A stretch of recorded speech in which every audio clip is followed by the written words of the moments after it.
Hey, hi everybody. Um,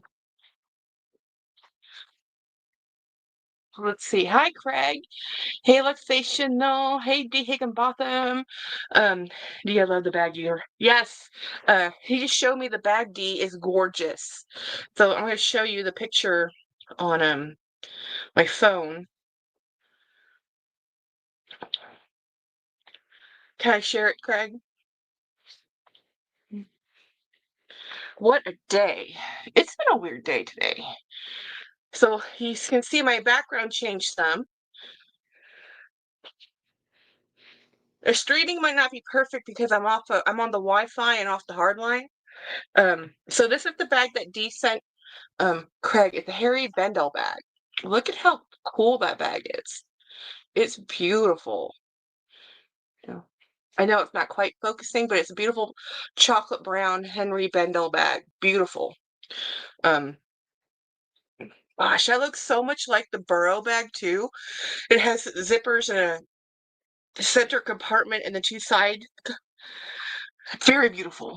So anyway, today, um, I my husband so kindly put together a shelf. Let me see if I can.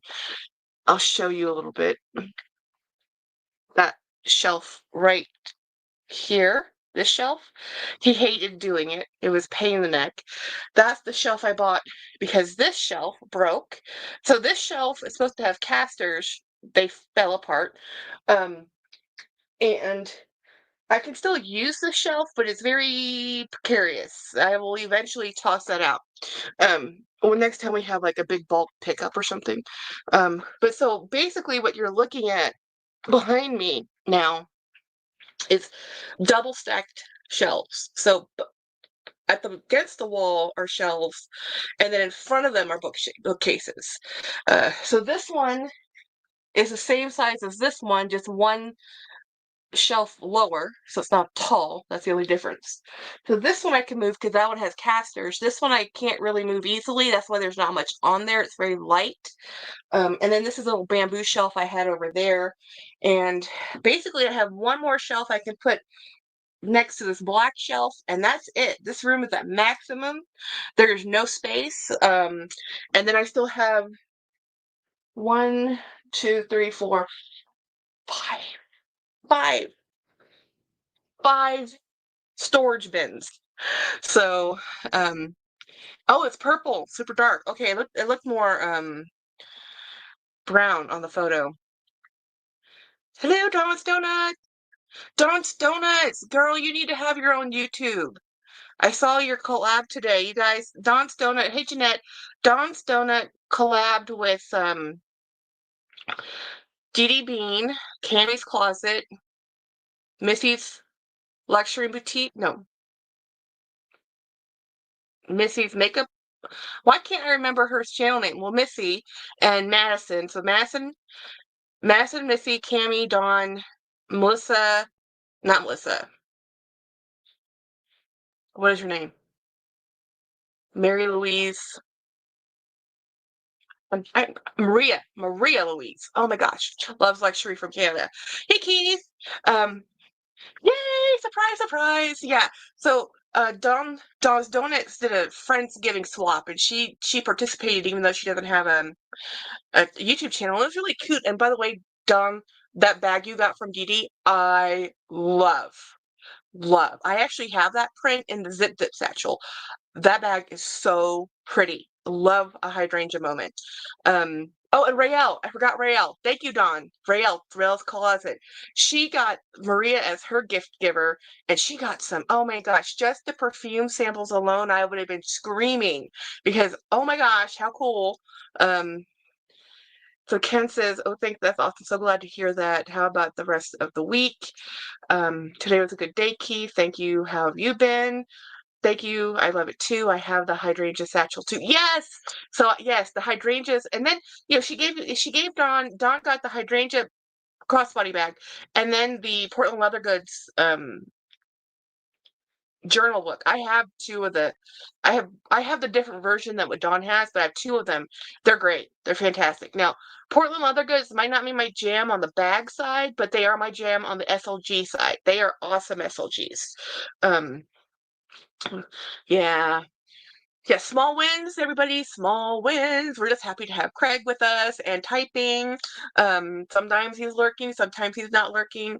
Hey, Angela. Hi, everybody. Yeah, we're just here to hang out because I've had the weirdest day today. I swear. So this morning, okay, last night when I got off the live, I was dead. I was dead tired. I was so tired. I went from here into my pajamas. I think I text Luxational for 20 minutes and then I was gone. I was like in La La Land. It was like sleep time. And then I woke up again like at midnight. You know, even my husband went to bed early. We were tired. And so when we woke up this morning, I think I woke up at 2 a.m., whatever. I woke up this morning and I was like, we had to go see my sister down in San Antonio. And so I said, James, so I'd been up on my phone, went to sleep, woke up, went on my phone. And then James says, I'm gonna get up and go play some video games. Like, oh, you go have some fun. I was totally intending to wake up and do dishes and putter around the house. No, I went zonked out of sleep again. And my husband says, hey, are you ready to go? I'm like, huh? You know, because it was 9:50 in the morning because we have to leave by 11 because when meeting my twin, we have to drive an hour south. So I'm like, okay, okay. And we were meeting at 11. So I said, I got dressed. I honest to God put on the same shirt I wore yesterday. I said, I don't care. I just threw on clothes, walked out the door, didn't even change my bag. Mm. And then so we went to San Antonio. We've been planning this for like a week, and so I was supposed to meet up with my sister. She had some stuff to give me. We hadn't seen each other in a few weeks, and it's like, let's hang out. We wanted to go do some shopping. We wanted to go hang out and just be sisters, right? Yeah, no. So we go there and have lunch, and good thing we did though, because the restaurant we were going to, they're going to be closed from next weekend all the way up until the end of December. So until the first of the year. So they're taking a long break.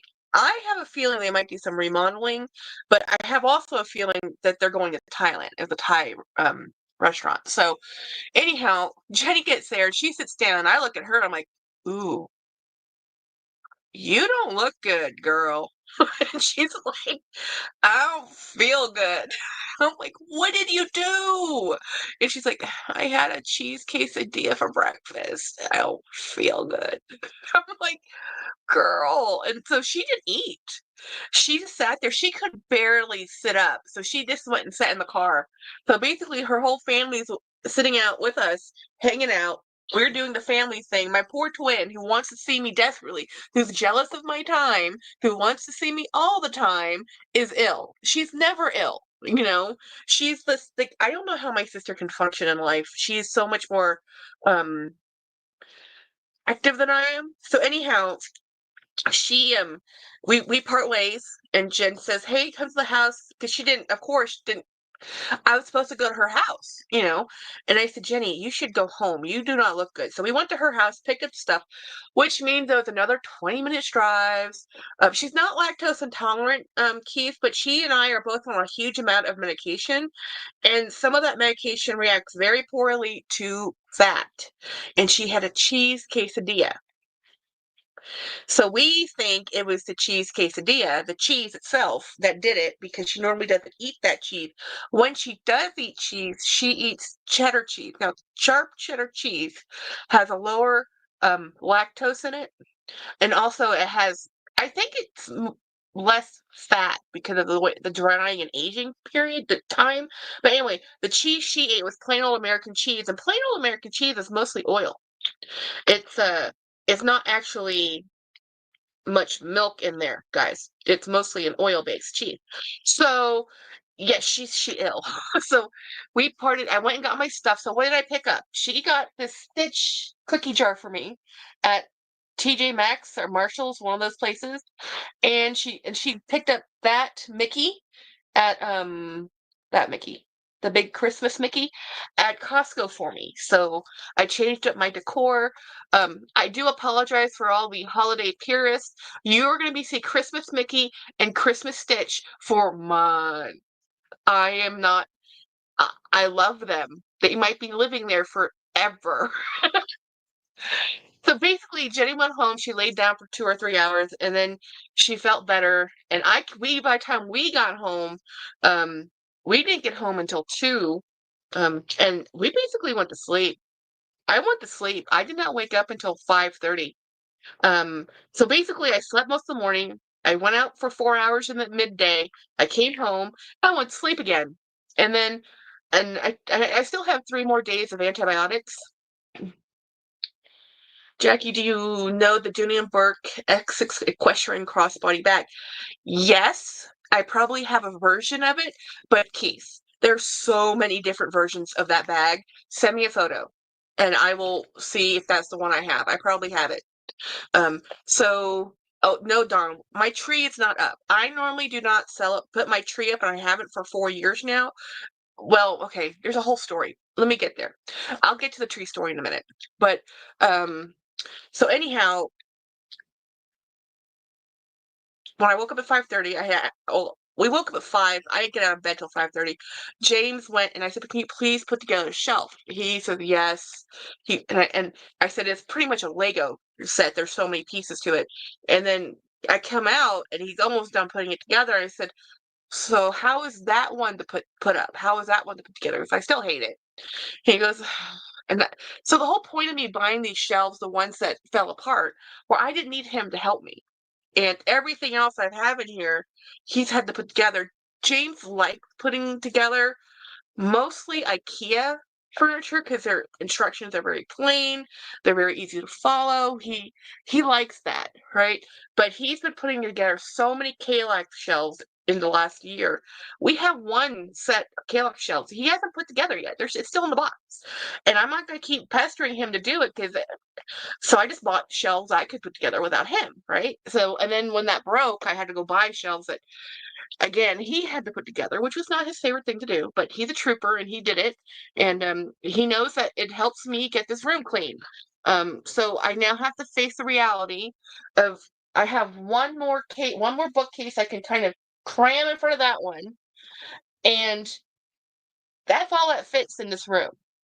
So we will see. So my goal for the next year is to reduce the bag situation until they all fit in here comfortably. That's going to be a lot harder to do. So let me tell you about my Christmas tree story. I used to put up a Christmas tree all the time. My sister, huge Christmas tree fanatic. My father loves Christmas as his favorite time of year. I even bought, excuse me, I still have bronchitis. So I'm still not completely well. James is not completely well. Bronchitis is one of those evil things that just hangs and lingers. So anyway, I have 3 more days of antibiotics. We'll see how it goes. So anyhow, I had a small 3, 4 foot tree forever and ever. And then when I moved into our small house, the one we lived in for the most of our marriage, that one it we lived in that house from 2007 to 2015, 16ish. And actually 2016, because I think we bought this house in 2017. So in 2016, we lived in a smaller house. I didn't put a tree up very often because I had, um, I'll wait till Thanksgiving. Craig says I called my holiday guy. He can't put mine up until December 5th. I believe it. I have a Alexa tree and which quit working after 1 year. Oh man, that's not too bad, Craig. I put up 4 trees, 4 trees, Angela. Wow. So I'm anyway, not quite sure how to help you with that. stop listening. So anyway, I had a small tree, and for years I never put up trees because our house is so small. And then we had cats, and then I just told James, like, "Do you care about this tree?" And he's like, "Not really." And I'm like, "Well, then I'm not putting it up anymore because we Christmas, we always went to other people's homes. It was between his family, my sister's family. It was we were never at our home anyway. So I said, I'm not putting up a tree anymore.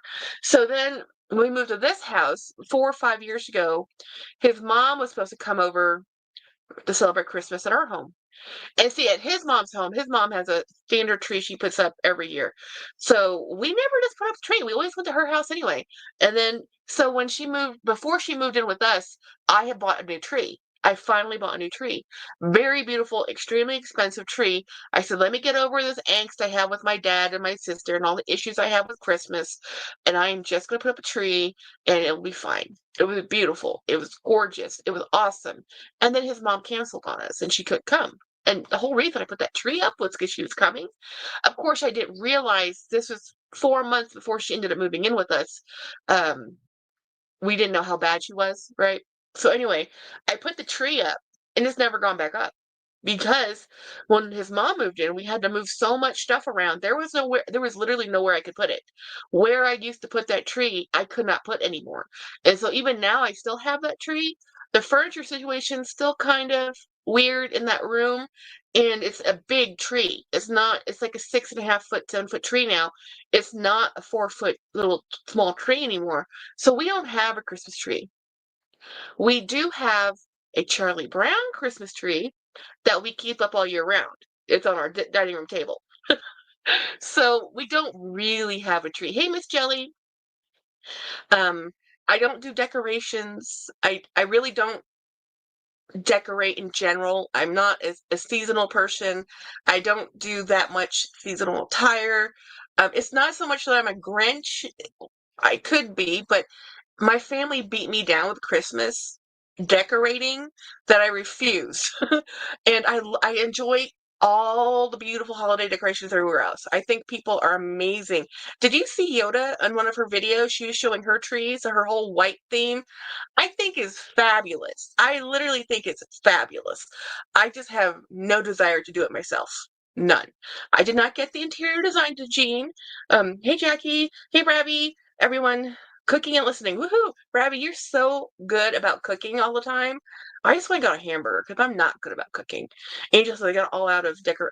I go all out with decorations for Christmas. And I say, hey Cammy. So I say, if you guys do Christmas, I would put that sucker off the tree up the day after um, Halloween, and I would put that tree up all the way up until the middle of January. I mean, all the money people put into their Christmas decorations, it's a lot. So I say enjoy it. Put it up, enjoy it. I love looking at Christmas trees. Um, I love looking at how other people decorate things. But honestly, my tree is stuck in the corner of my shed, and trying to get that tree up now, I'm like, no, not doing it. You know, so I'm hoping next year, 2025, the house, I'll get things to where I want them to be, where I want them to be. And here's the other thing. I have a different aesthetic than my husband. We grew up in Thailand with a aluminum tree with the deco lights that the wheel, and it would flash different lights. We never used the wheel light, but we always had a little silver aluminum tree. I love that tree. Loved it. It showed off the ornaments great. I loved it. My husband grew up going to see his grandparents and had a real Christmas tree. A real Christmas tree is a pain in the neck, but his grandfather lived down the street from a Christmas tree farm. So they would go get a Christmas tree every year. The watering of the tree is a huge deal, picking at the tree was a huge deal. Every time we drove by that Christmas tree farm, we talked about it when we would go visit his grandpa when his grandpa was still in life. And then, so he doesn't appreciate the aluminum tree. So our fake tree is a very awesome fake tree. It's a great representation of spruce, but it's also in the corner of my shed. Well, only have one tree this year since we're in a small house. Yeah. Well, Craig, it's okay. My friend, I got my tree. I think it's from a company called Balsam. But my friend is a huge Christmas tree person, and he's the one who had this tree brand, and he helped me pick it out and buy it. And then the year I bought mine, that next summer, he passed away suddenly, unexpected. So I've been like sad when I look at my tree because I always want to send a picture over to Ken, and well, Ken's not, well, he's in heaven, so I'm sure he can see it, but I'm a Grinch. Only put up the tree for my boyfriend because he loves it. Grace says, "Hi, Jeanette. Me too. I also have an outdoor tree for our outdoor area." That's awesome. Dawn says, "I want my tree and decor up, but I have 14 people." Oh my goodness. 14 people, Dawn. Whoo! Yeah, it takes up space. A tree takes up a lot of space. I love my fiber optic tree. I like fiber optic trees, Jeanette. Hey, Jennifer. Yeah, it's Kelly. Okay, so hi, everybody. Christmas music. I do have my AI device sing carols. I do that. Um, I can't have a tree on the floor now because Coco will get stuck underneath. Yeah. Mm.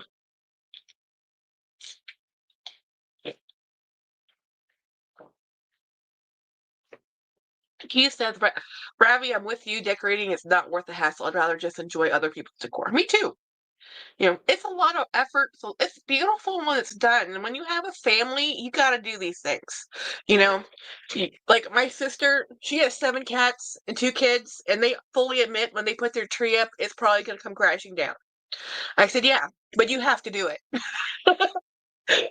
So my sister took her kids out to a really cool thing this Friday night when we were doing our live. Um, their school does a fundraiser, and it's probably the Booster Club who does this every year, where it's a movie at the school in a outdoor movie. So a parking lot is full of families and camping chairs and everything that you bring yourself, and then they have a big screen and they watch and they have concessions, and the concessions are how they raise money for the whole event. And I thought, yeah, that's cool. How many people showed up, Jenna? And she showed pictures, and it was great. And the kids had a great time, and everybody was huddled up because it's a little cooler. And she said, "Oh yeah, about 300 people." I'm like, what? I'm like, when you said you were doing an outdoor movie, I thought maybe 30 people. Like, you're telling me 300 people went to this? She goes, yeah, it's a big deal. It happens every year. I'm like, wow. So that was cool. So kids had good memories. Jennifer and I used to go to temple parties when we were kids. So we have a lot of good memories of big jumbo projectors, watching Thai movies and food at temples. So I'm just really happy that my sister is doing that with her kids, even though it's a different thing. It's still the same feel. Cami tree spin. Mm. Miss Joe said, me too, Janet. Mine is like 30 different settings. Um, Dawn says, hi, Cammy. Miss Jelly says, hi, Cammy. My son loves decorating, so now he does it all. Cleans up too. See, now that's the best. That's awesome, Cammy. Ravi says, Keith, I'm imagining my annoyance having to use precious apartment space to store it. Yes. Yes. Dawn's Donut says, send your son to my house, Cammy. Jeanette says, where did you get your 7-foot tree from? Mine came from a mail order catalog, and I think it was called Balsam and something. I can't remember. Some high-end, highfalutin. Like I could only afford to buy this tree when it was January and it was on, clearance sale. Because there was no way. These trees are way expensive. Um, Cammy says she's okay, not eating that well lately. My husband has to hand feed her even if it's meat. Oh, that's rough. Dee says she's back. Yay, with coffee. I got it from QVC a few years back, says Miss Jelly. Yeah, she got the the light tree, yeah. So I most of our trees came out of like big well, the one my dad had, we had with dad. We got out of the post a military exchange. And then the one I had bought myself, I bought Foley's and bought all the ornaments to take to my grandmother's. I was smaller because I was tired of putting up that 7-foot tree. So I would set up the 4-foot tree in the porch where my grandmother sat, and the big 7-foot tree my sister would put up in the big, formal living room where the people were at. But this is way back when. My grandmother passed in 2007. So it was a long time ago. There isn't even a Foley's anymore. I think Foley's went bankrupt or was bought out by Macy's or something. Yeah. Miss Jilly, I have a wreath from QVC 20 years old.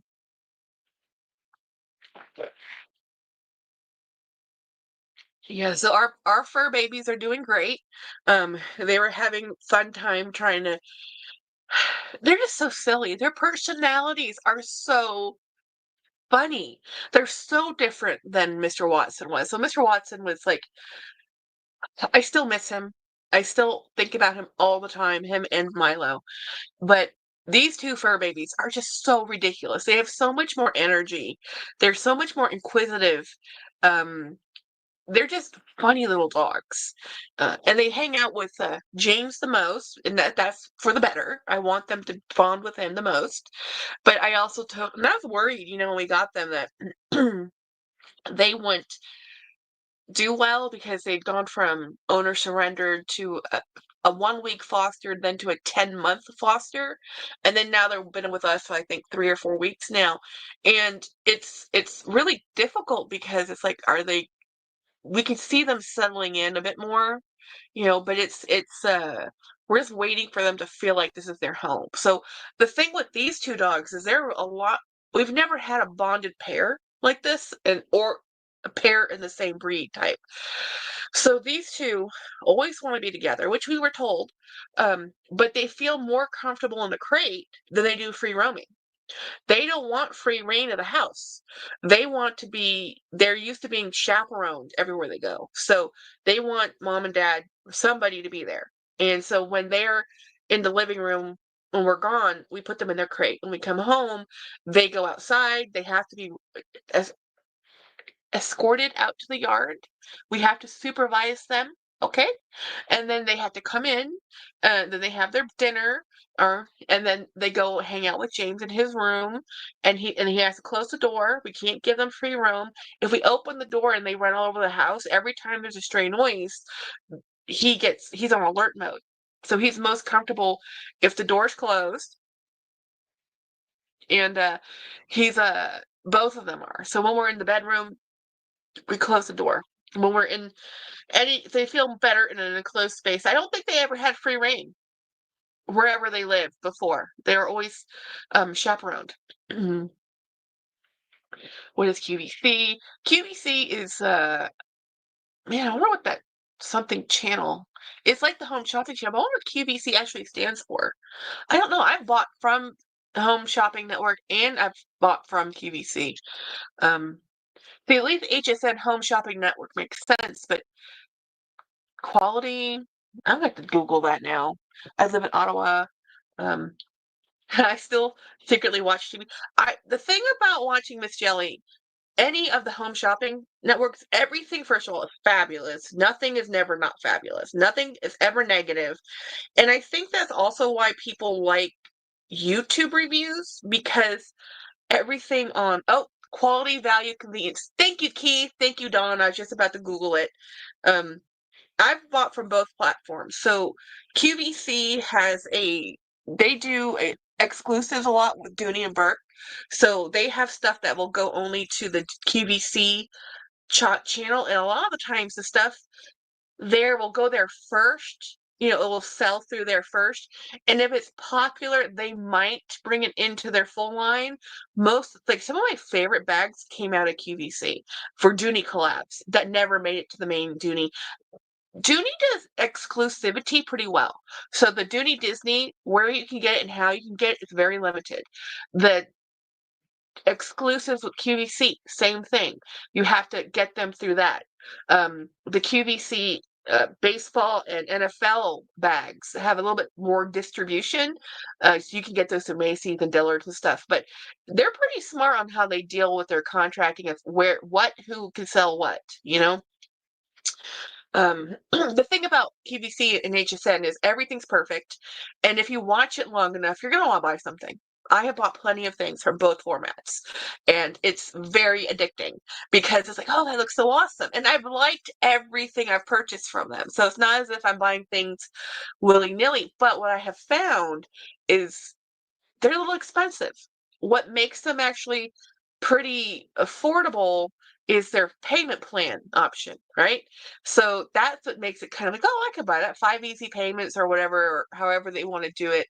But I have found that a lot of times if I just wait, I can get a better price on a regular item on sale from Dillard's or Macy's than I can from QVC or HSN. But they're the original watch and buy, the original shop TikTok, Last night he had, oh, had a Patricia, yeah, HSN has I think a really good exclusive with Patricia Nash. Like I've been told, AK, no, Carla from PSA, PSA Public Shopping Addicts, her channel, she buys Patricia Nash bags, and she said that with HSN has a very go there first. If you like Patricia Nash bags, they have a better selection and distribution through HSN than any other platform. Yeah, some colors. Miss Jelly says, yeah, some colors are exclusive to QVC. When I used Home Shopping Network, I think. Lex says, yeah, those jerks got me. Yeah, yeah. Hi guys. Hey, it's Linda. Um, yeah, it's the easy pay that gets. It's totally 5 easy payments, and oh, it's only $20 a payment. I can buy that. And you do that five or six times. The next thing you're done with, you're spending $200 a month 5 times. Good night, Cammy. Um, Dawn, my fave was the maroon, but the owls were great. I missed something. Oh my God, that's so cool. Are they nice? I stay away from HS and QC. Oh yeah, super dangerous. But I know I like about those two formats. You can get snippets of their reviews and stuff on YouTube. So you can go back in time, and you if you do searches, sometimes you can see like for especially when I was looking for the Dooney Stanwich bag, that was an originally QVC launch bag, so I could find like 8 years ago, and that's how I found information on it. They recently just relaunched the Stanwich on the Dooney site now. I saw it. Ooh, and do, do, Dooney had the brand new smooth leather collection that's coming out. It's a little pricey, but it's pretty. I'm like, ooh, I want to touch you. So they're doing more smooth leathers, not just Florentine. Florentine's still my favorite. You know. Hey, Monica. Monarch, and Monica. Okay, why do I get you both confused? One's a butterfly and one is a name. Monica, today was a good day. I left the house alone for the first. Oh my gosh, Craig, that's so awesome. You were able to get out of the house. That must have been so relaxing. It's just nice to see different scenery. Like when I was housebound for a long time, I just, even if I couldn't do anything, I just like to be chauffeured in the car around town if I couldn't drive just to see something different. And then I'd come right back to the house. Mm.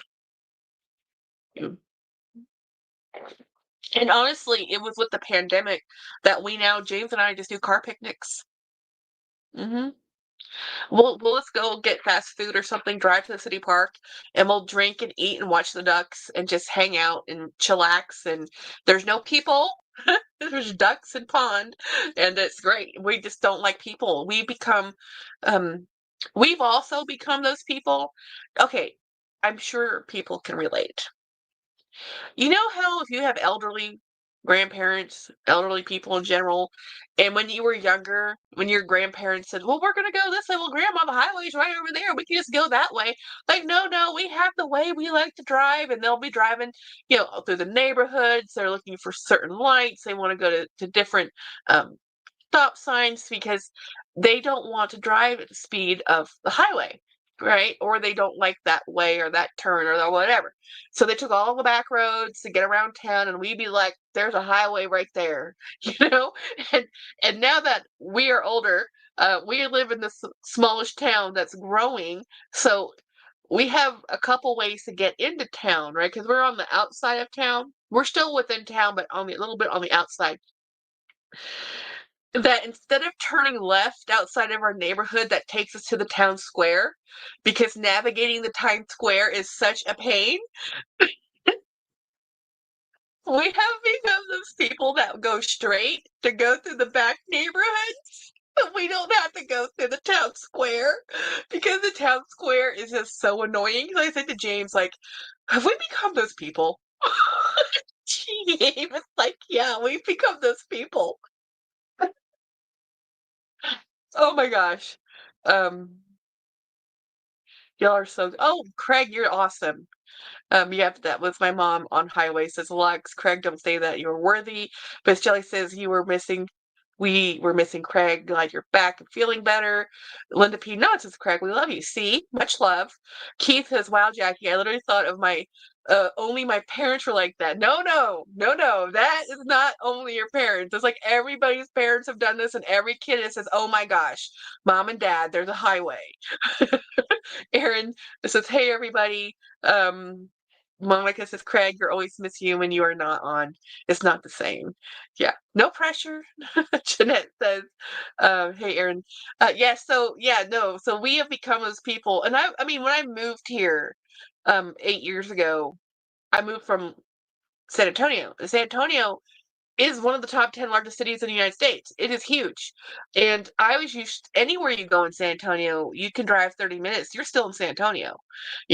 It takes you an hour to drive through San Antonio, and that's without traffic, right? So when I moved here, I'm like, oh my gosh, it's so cute, it's so quaint. There's only one square. It's so awesome. And now we're avoiding the square. And we drove down to San Antonio today.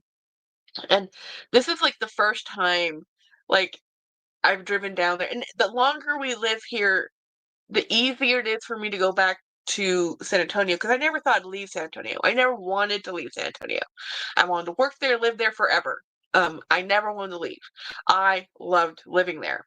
I felt included. I felt like I knew where everything was. I went to high school. I went to college there. I worked there. I knew where people were. I could go 15 different ways to go one place. There's a store on every 30 minutes. There's a corner store everywhere. If you want coffee, there's 5 shops. It was awesome. And then I moved to the small town where there's nothing. Well, turns out I'm happier living in a small town. I just didn't know it. And then till I moved here. So we went back to San Antonio today and I was like, man, look at all this construction. It took us so long to get home. And we used to drive that route every day. For a year, James and I drove that when we both commuted together. And then he drove that alone for 8 or 7 years, 8 or 9 years, I think. He drove that commute up to Austin from San Antonio, Austin, San Antonio. And now we're like, and even though we moved only 20, essentially 20 or 30, 20 miles, I think, from where we work, it still can take 30 minutes without traffic or an hour, 45 to an hour with traffic. So even though we moved way closer, it still takes a long time because that's how much growth. Linda Pease, I've never been to San Antonio. I'm curious. San Antonio is a fun place to go. People go there. It's like one of the number one. It's either the number one or I think it's the number one tourist destination in Texas, the Alamo, because the Alamo is in San Antonio, and then the state capital I think is the second one, because it's also really cool here in Austin. But over in San Antonio, people go for the missions. There's 5 missions. The most well-known one, of course, is the Alamo. And because it's Texas, a lot of school field trips are there. There's a SeaWorld, Fiesta, Texas.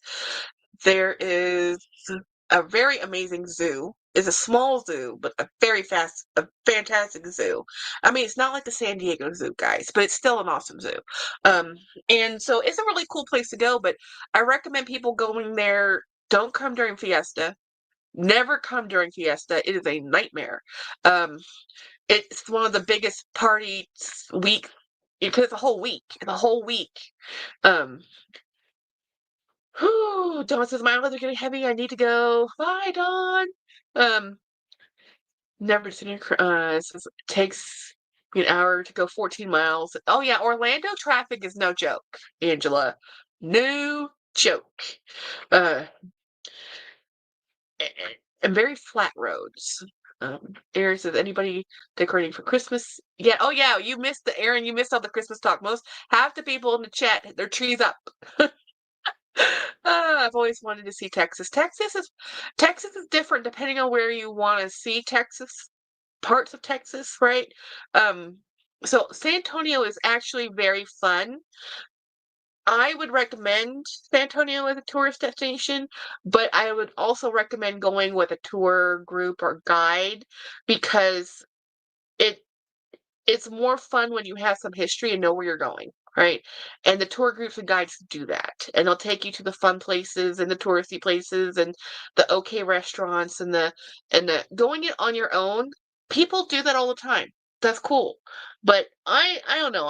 I'm a really big proponent of utilizing a good reputable travel service with good reviews, people your own age, singles group, older group, whatever group, where it's can accommodate. I have mobility issues, so I used to be. My dad used to drop us off in front of the Alamo when we were like 14 years old, guys. 12, actually. 13, no, 13. 13 and 14. It would drive us down to San Antonio, downtown San Antonio, drop us off in front of the Alamo, and would say, hey, when you're done, call me and I will pick you up right here where I dropped you off. And he's like, okay. And we would walk all over downtown, all up and down the riverwalk, all over the malls, two teenage girls. Yeah, I don't know if I would do that today. He probably should have had done that then. But we're Asian, but we look Hispanic. We blend. We were fine. Um, Aaron says, I live West Orlando and the traffic is nuts. So it used to be a small town and everyone has moved here. Used to be all orange groves, not even. Oh, that's so sad, Aaron. Yeah, that'd be nice. Oranges gone. Where does Willie Nelson live? Austin? I don't know if Willie lives in Texas. Um, if he does, I can't imagine. I've seen his tour bus, but I thought Willie was in Nashville. Um, but even like George Strait used to live in San Antonio, but I think he has moved too. He has a ranch out here. But I don't know where his ranch is. I think his ranch used to be somewhere near San Marcos, his family ranch. His dad um used to be a teacher out in San Antonio. Mm. Everyone has moved to Richmond too. Yeah. Well, it's tough. Like, I don't know. I would think Ted Nugent lives in Texas. Yeah. I would recommend San Antonio more than visiting Austin. Austin's a fun, weird town if you're into music and you're a young person, right? But if you're just shopping, it's gonna be fun or whatever, but it's not that unless you like going to bars, listening to live music and drinking, it's not much to do. Says the person who doesn't do live music concerts or drink. So I am that boring human. I would rather go to the library. There is a scrap line size of a postage stamp here in Florida. Someone wants to build on it, right, D? Yeah, it's the truth. Monica says, I'm near Daytona. The traffic has moved more than doubled in the past few years. Miss, oh wow. I've been to Daytona. I went to the outlets over there. Very nice. It's very nice. Jolie used to live out over there. Um, yeah, well, you know, everybody wants to move to Florida. You have to live somewhere. And part of the problem, I mean, even me driving just, I don't know, a couple miles to see Jolie when I was in Orlando, I cannot believe how long it took me to drive down there. And it was just a normal street on a normal day, middle of the day. And I'm just like, this traffic is nuts. And I wasn't even on the highway, you know. Yeah, that pandemic did shift everything. Yeah, people, yeah, I don't know. I don't know. If I was going to tell anybody to do anything in Texas, if you've never seen Texas, it's literally to go to see Big Bend National Park, not the state park, the national park. The Big Bend National Park in West Texas. It's not easy to get to. It's going to take a bit of planning and traveling. West Texas is gorgeous, but if you don't appreciate desert, you're not going to like it. But I think you should see it once in your life. I guess how people feel that way about Yellowstone and Glacier National Park and all those other parks, but I think Big Bend is an absolutely beautiful place to go visit.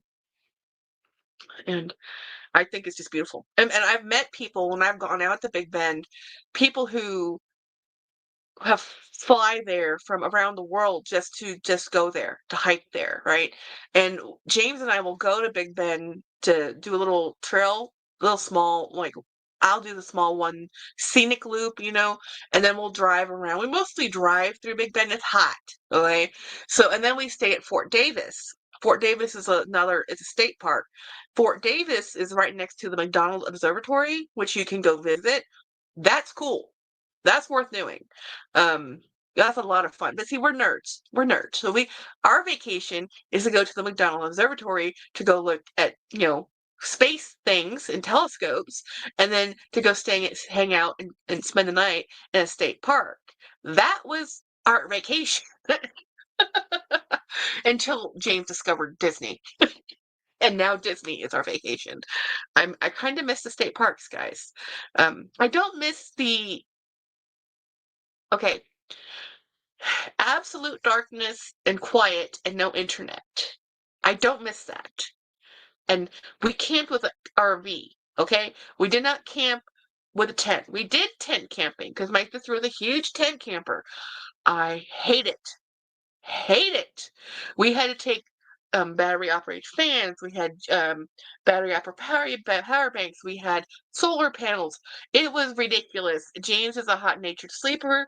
It's Texas. It's always hot. People here literally camp with portable AC units in their tents.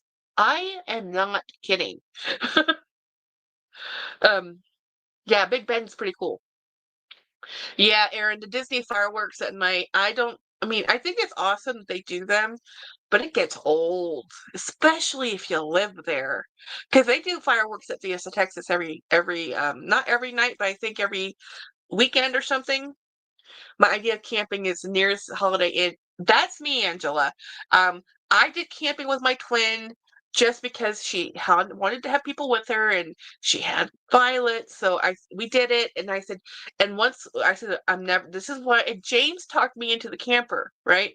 Talked me into a towing camper. So we did it, and it was a pandemic, and we did it. We went to Virginia, on Arlington in Virginia, and we went all the way over to um what is the name of that place?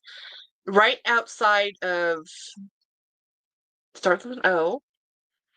It's near up parallel to San Francisco, but we were not in San Francisco. It was an hour away from San Francisco where my friends were living. So we took that trailer to both sides of the country. Um, I love that trailer. James, but to be honest, I'm very happy we did this as a younger, because everybody says, "Oh, when I retire, I'm gonna get a trailer and I'm gonna travel and I'm gonna," how much acuity you need to drive and haul something like that. I'm like, I don't want to be 60 trying to back this trailer up. I don't. So James and I have decided if we ever do it again, we would buy a driving camper that the built-in motor and everything, not just a towing one. But we honestly, I think we're at the point in life that James is completely down with let's just go to a hotel.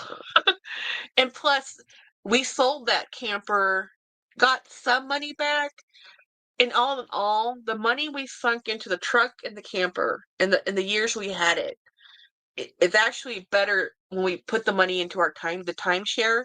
The money we could get out of that and get away from that and went to the timeshare was a better plan for us. Now, a lot of people say don't do timeshares. Oh my God. But it works for us. For us, it works.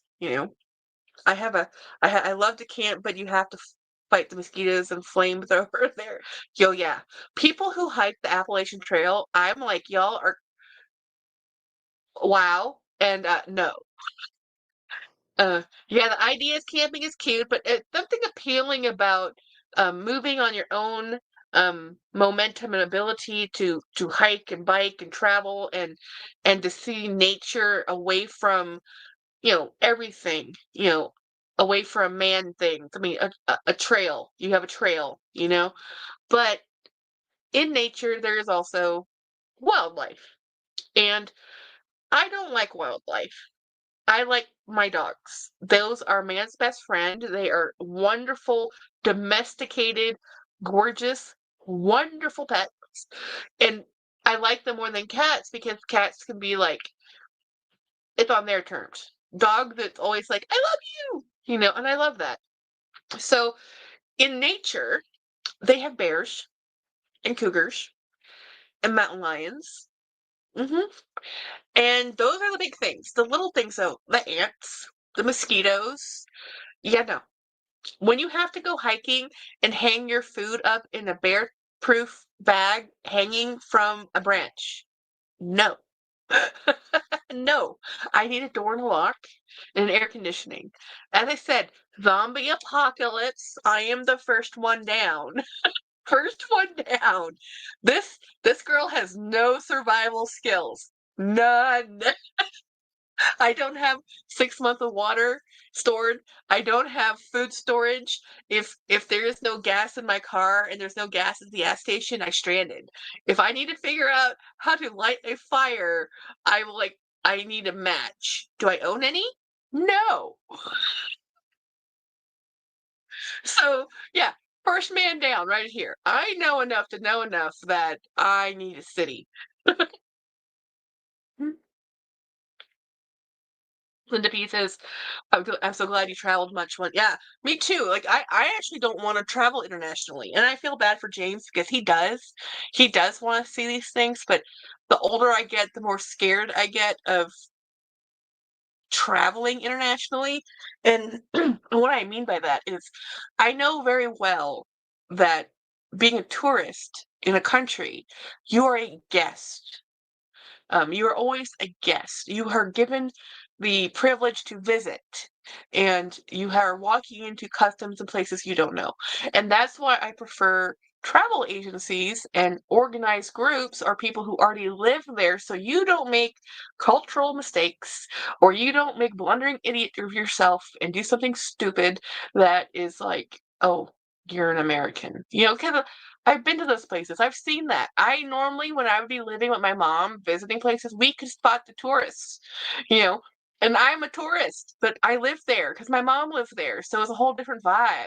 So I'm just like, and I know the backstories for a lot. Like, there's a lot of stuff because I was privileged, because my parents were diplomats, because my father was while we were living in Thailand and he was working in the military. It was diplomatic passports, guys, and I was in international school and I had elevated privileges. When we were traveling in Europe with my stepfather, he had diplomatic plates on his car. Everything we were filmed on, for visiting people, blah blah blah.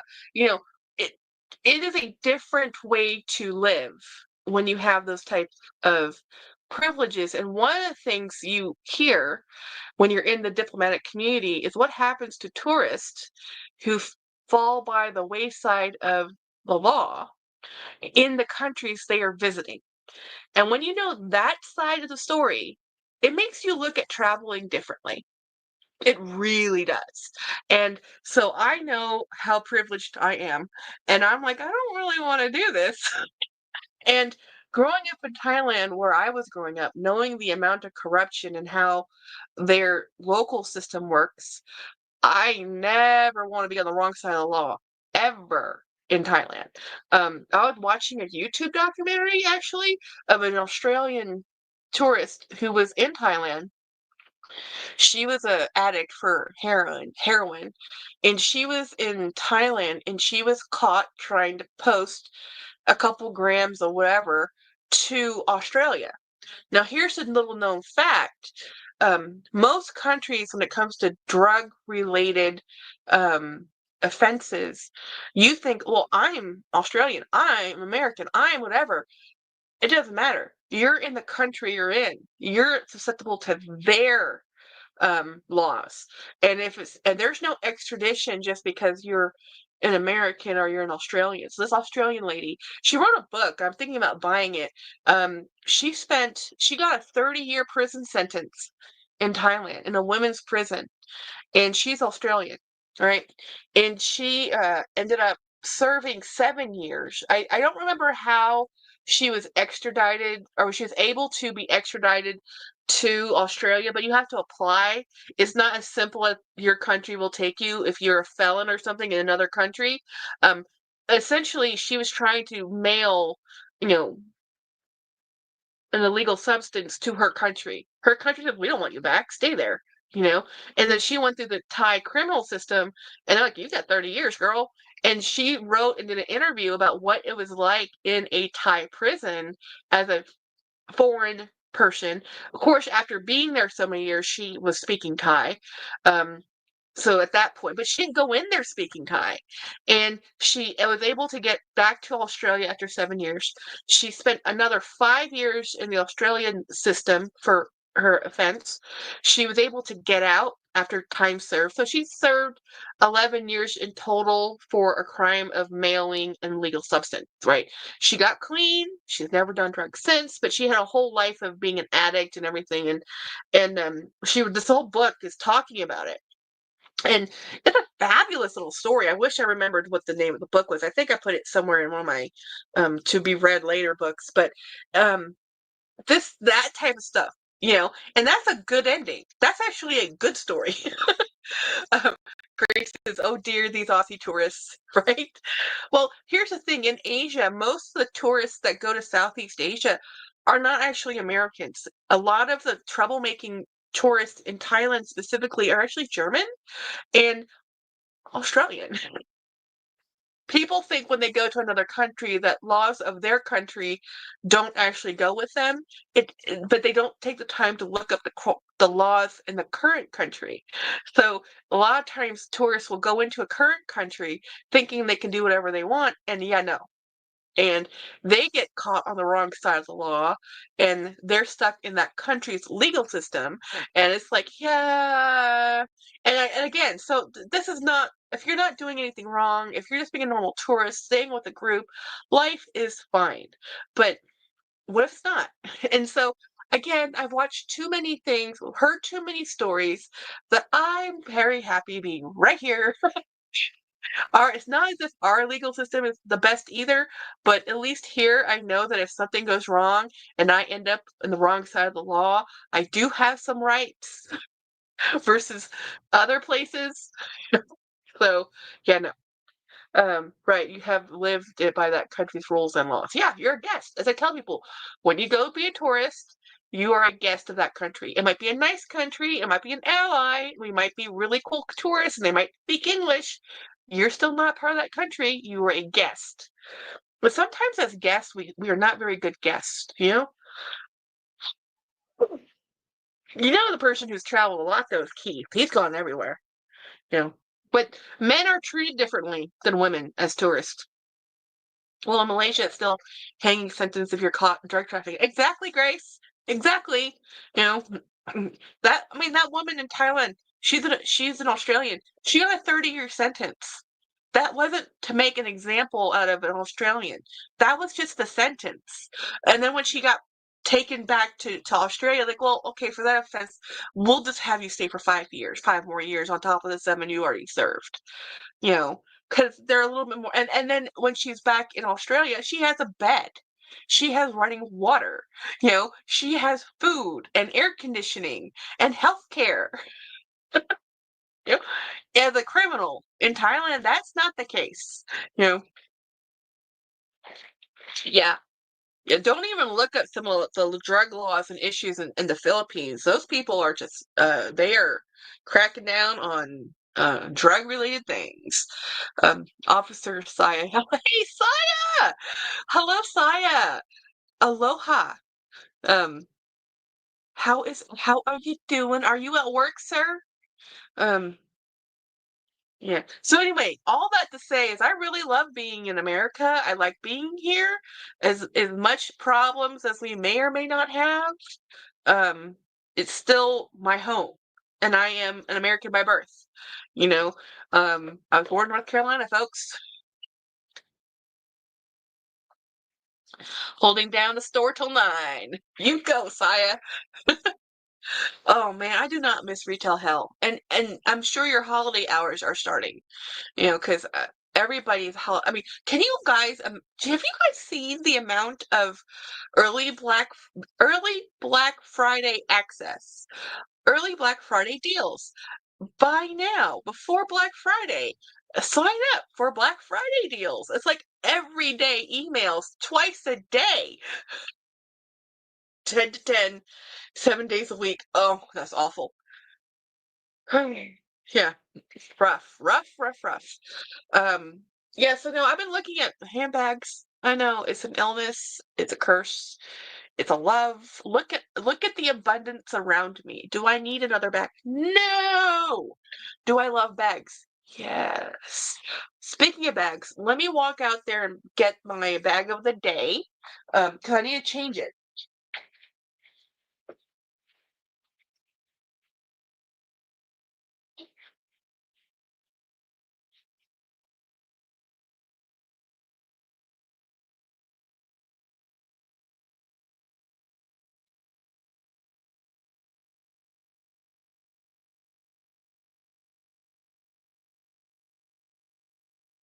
So this bag, which if you had seen Winnie BLV's video today, she has the same one.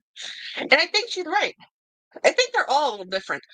Actually, I think we do have the same lining.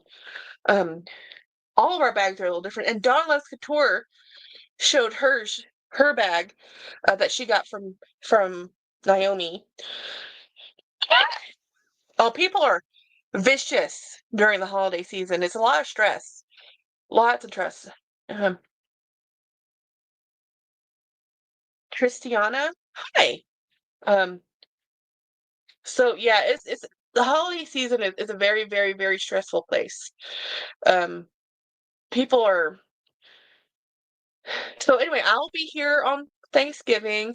I'm supposed to go have food with my sister, but whenever we're done with whatever that is, I will be going live. You know, I welcome every guest in the store, an amount of people that ignore. Yeah, I know. It's rough. Yeah. So anyway, this is my bag today. I love this bag. I think out of all the bags from Naomi, other than my whispered silk one, this is my favorite one. I'm not used to this. I thought it was pre-recorded. No, no. This is a live stream, Tristiana. Um, yeah, I do pre-recorded videos, but this is actually a live. So real time. Craig says, remember about 20-ish years ago, I tackled a woman over a leather coat. Oh, I remember parents. This is very stressful. Right now, I am in a couple Facebook groups where people Stanley Cups, Hello Kitty, Coach, Dooney, all these kinds of groups, right? People are desperately looking for the specific color Stanley Cup because their kid wants one. Their teenager, their tween wants a specific Stanley Cup, and they're like, "Can anybody help me find this cup?" And it wasn't even the Wicked collab or the Starbucks collab or the Elf collab. It's just a champagne colored, taupish colored, really pretty Stanley Cup that her daughter wants just that cup. It's a $45 cup, and she is desperately looking for it. This is what happens to the holidays. People will push people over for that Tickle Me Elmo. That happened way back in the day, you know, and and I think which I was watching another YouTuber. I can't remember her name. I'm subscribed to her, but she was talking about Labubu, and don't get caught up in the hype, and don't spend money doing this, and it's gonna be junk on your shelf in a month or a year or whatever. I'm like, oh, please be junk on someone's shelf so I can go buy them. You know, 'cause I still want them. Oh my God, Craig, someone tried to wrestle a pair of boots for me a few years ago since Grace. Dee says, when I am greeted, I always say hello back. I have to say hello back now to the air because sometimes I don't even know who's saying hi to me in the store. I think, hi. Grace, it was so, in the clothing sale and shoes is, hi. Oh, yeah. Macy's shoe sales, those women are vicious. January, right after Christmas, the shoe sale is killer. People will hurt each other. I feel sorry for those salespeople. I'm tired of seeing all the wicked stuff. Sorry, y'all. There's a lot of it out there. Yeah, I say no to um, Craig. Grace, I really did. I feel bad about it now, but I was the last one. I simply had to have it for myself, of course. Oh my God, I was thinking of Tickle Me Elmo. Yeah, because Tickle Me Elmo, when that thing came out, People were in line in front of the Toys R Us for hours because that was the toy of the season. And of course, nobody knew. There was no perspectives or trend analysis. It was just a toy, you know? Frozen says Labubu is a lifestyle. It really is. You don't see, I mean, you see my Labubu, but see, my Labubu is generic clothes, guys, generic clothes. Some of these Labubu outfits, if you saw poor Helena's video, she had her Labubu in like some cute clothes, some cute like LV clothes. And that's what makes these things fun. You can dress them up, and the dressing up part is what's making people go nuts for them because you can personalize it, right? Um, I was so funny. I tried it on and they gave it to the essay, and then the lady tried it on offhand and they ended up having to tug of war with the essay. I was ready to give up, and then the essay said, "Look, no, it's for Grace. It's not your size." I stopped at 2 Labubus. Yeah, I'm not getting any more. This one's actually going to Craig, this little cute one. And what I have is what I have. I would love to get more of the macaroon ones. There's a blue one and a pink one and this standing up one. I would love to get, but until it fizzles out some and production gets a little bit better because they're overproducing so rapidly that the quality's gone down a bit. They're only $22 toys. I am not going to go crazy over $22 toys. But saying that, they're coming out, and I'm hoping this wasn't an AI generated spoof, but I think they're coming out with a Coca-Cola Labubu collab, and if that happens, I'm all for it. But I still kind of think that is an AI spoof, but I can't tell. The AI stuff is so like real looking. Oh my God, Craig is just a bit like this sometimes. Um, I bought it. I remember the Cabbage Patch debacle, ugliest dolls ever. I had those dolls, D. Higginbotham. I had them. I had the Beating Babies. I only craze I missed was probably the Tickle Me Elmo. I was too old for that one. I bought one easily in Vegas when I got home. The neighbor offered me 250 for it. What, Katie? Okay, I need to scroll up. One of what? Let me. Katie said, "Oh, hey, Melissa. I'm sorry I didn't see you walk in." Oh, Tickle Me Elmo. Okay, so was it the Tickle Me Elmo that you bought in Vegas that your neighbor says give me 250, I'll give you 250 for? Um, I'm going to have to get a Labubu, I suppose. No, no, I'm giving you this one, Craig. Craig, I'm sending you this one. I'm not mailing anything till December 1st, mainly because I don't have money. And I've decided that the huge box of bags I am sending to Craig, I'm gonna take the whole crate, the whole thing, take it over to UPS and say, how do I mail this? Because UPS will box things for you because this is the retail side, right? So, like, what is the best way? Should I do individual boxes? Should I do a giant box? How do I get this to my friend? So, because I'm at a loss, because I was going to drive this stuff up there, and now we're not meeting, and and we don't, and I won't be able to get back up to Tennessee, at least unless I make a super special trip January, February, maybe Marchish, because I'm taking a vacation in January that's going to swallow all of my vacation time. And I only get 8 hours of leave per month. So to build up a few days off is a few months, you know? Oh shit, I forgot I had one coming. Yeah, you have one. I'll give you one, Craig. Um, the the catch head dolls still. I have you still have yours, Craig? We kept popping our heads off by accident, like because they had soft bodies and plastic heads, and we also had the light up glow toys too. I had a lot of trolls when I was a kid. I didn't have that many troll dolls. I was scared to go down the boo boo trap. An addiction. It is the customization and personalization of them that I think is so popular. Um, don't do it, Lux. I have one more coming to me. I wonder which color I get. It's a D. Hi, Bry. How are you doing, my friend? Oh hell no, I can't wait that long. I'll do that too. Just let news pack. Oh yeah, yeah. I'm just gonna. I'm just gonna go to yeah, I'm just gonna go in December. Well, it's only 2 weeks away, Craig. Glowworm, yes, it's a glowworm little glow up toy that was like a bed night light that was like this little, the head was plastic and it would glow up when you squeezed it or something. I don't remember what they were called. Uh, Today was a good day. Well, I'm hoping tomorrow's also a good day because it seems to be we'll have a good day, then we'll have a bad couple of days, and then we'll have a good day. Glowworm, yes, glowworm. We had those. We had Jennifer and I love doll babies. Again, it was my father's having 5 daughters, where he got tired of buying us doll babies, that he decided to get us teddy bears, which switched us over to teddy bears. Um, so yeah, and I have like that one right there, that cute little teddy bear. That one, that one's going to Jolie. I just have to get that in the mail. But I'm gonna be mailing everything off the 1st of December. I'm dying to carry a few of those immediately. Oh, can Oh, yeah, yeah, yeah. I can't wait till March. No, no, yeah, no, I can't wait till March either. I have to. No, I'm mailing your bags in December. I can't wait either. If I, you know, I should have been mailing these out for months as it is because I just said, oh, well, let's drive them up there. So that went from a couple, $30 here, $40 there to it's gonna probably cost a couple hundred because Craig's bags aren't small, guys. These bags are not small. I really next time I'll have to show you. Actually, I won't. I'll let him show it to you. There's a couple bags that are going to him that he really wants, and I have like a debate.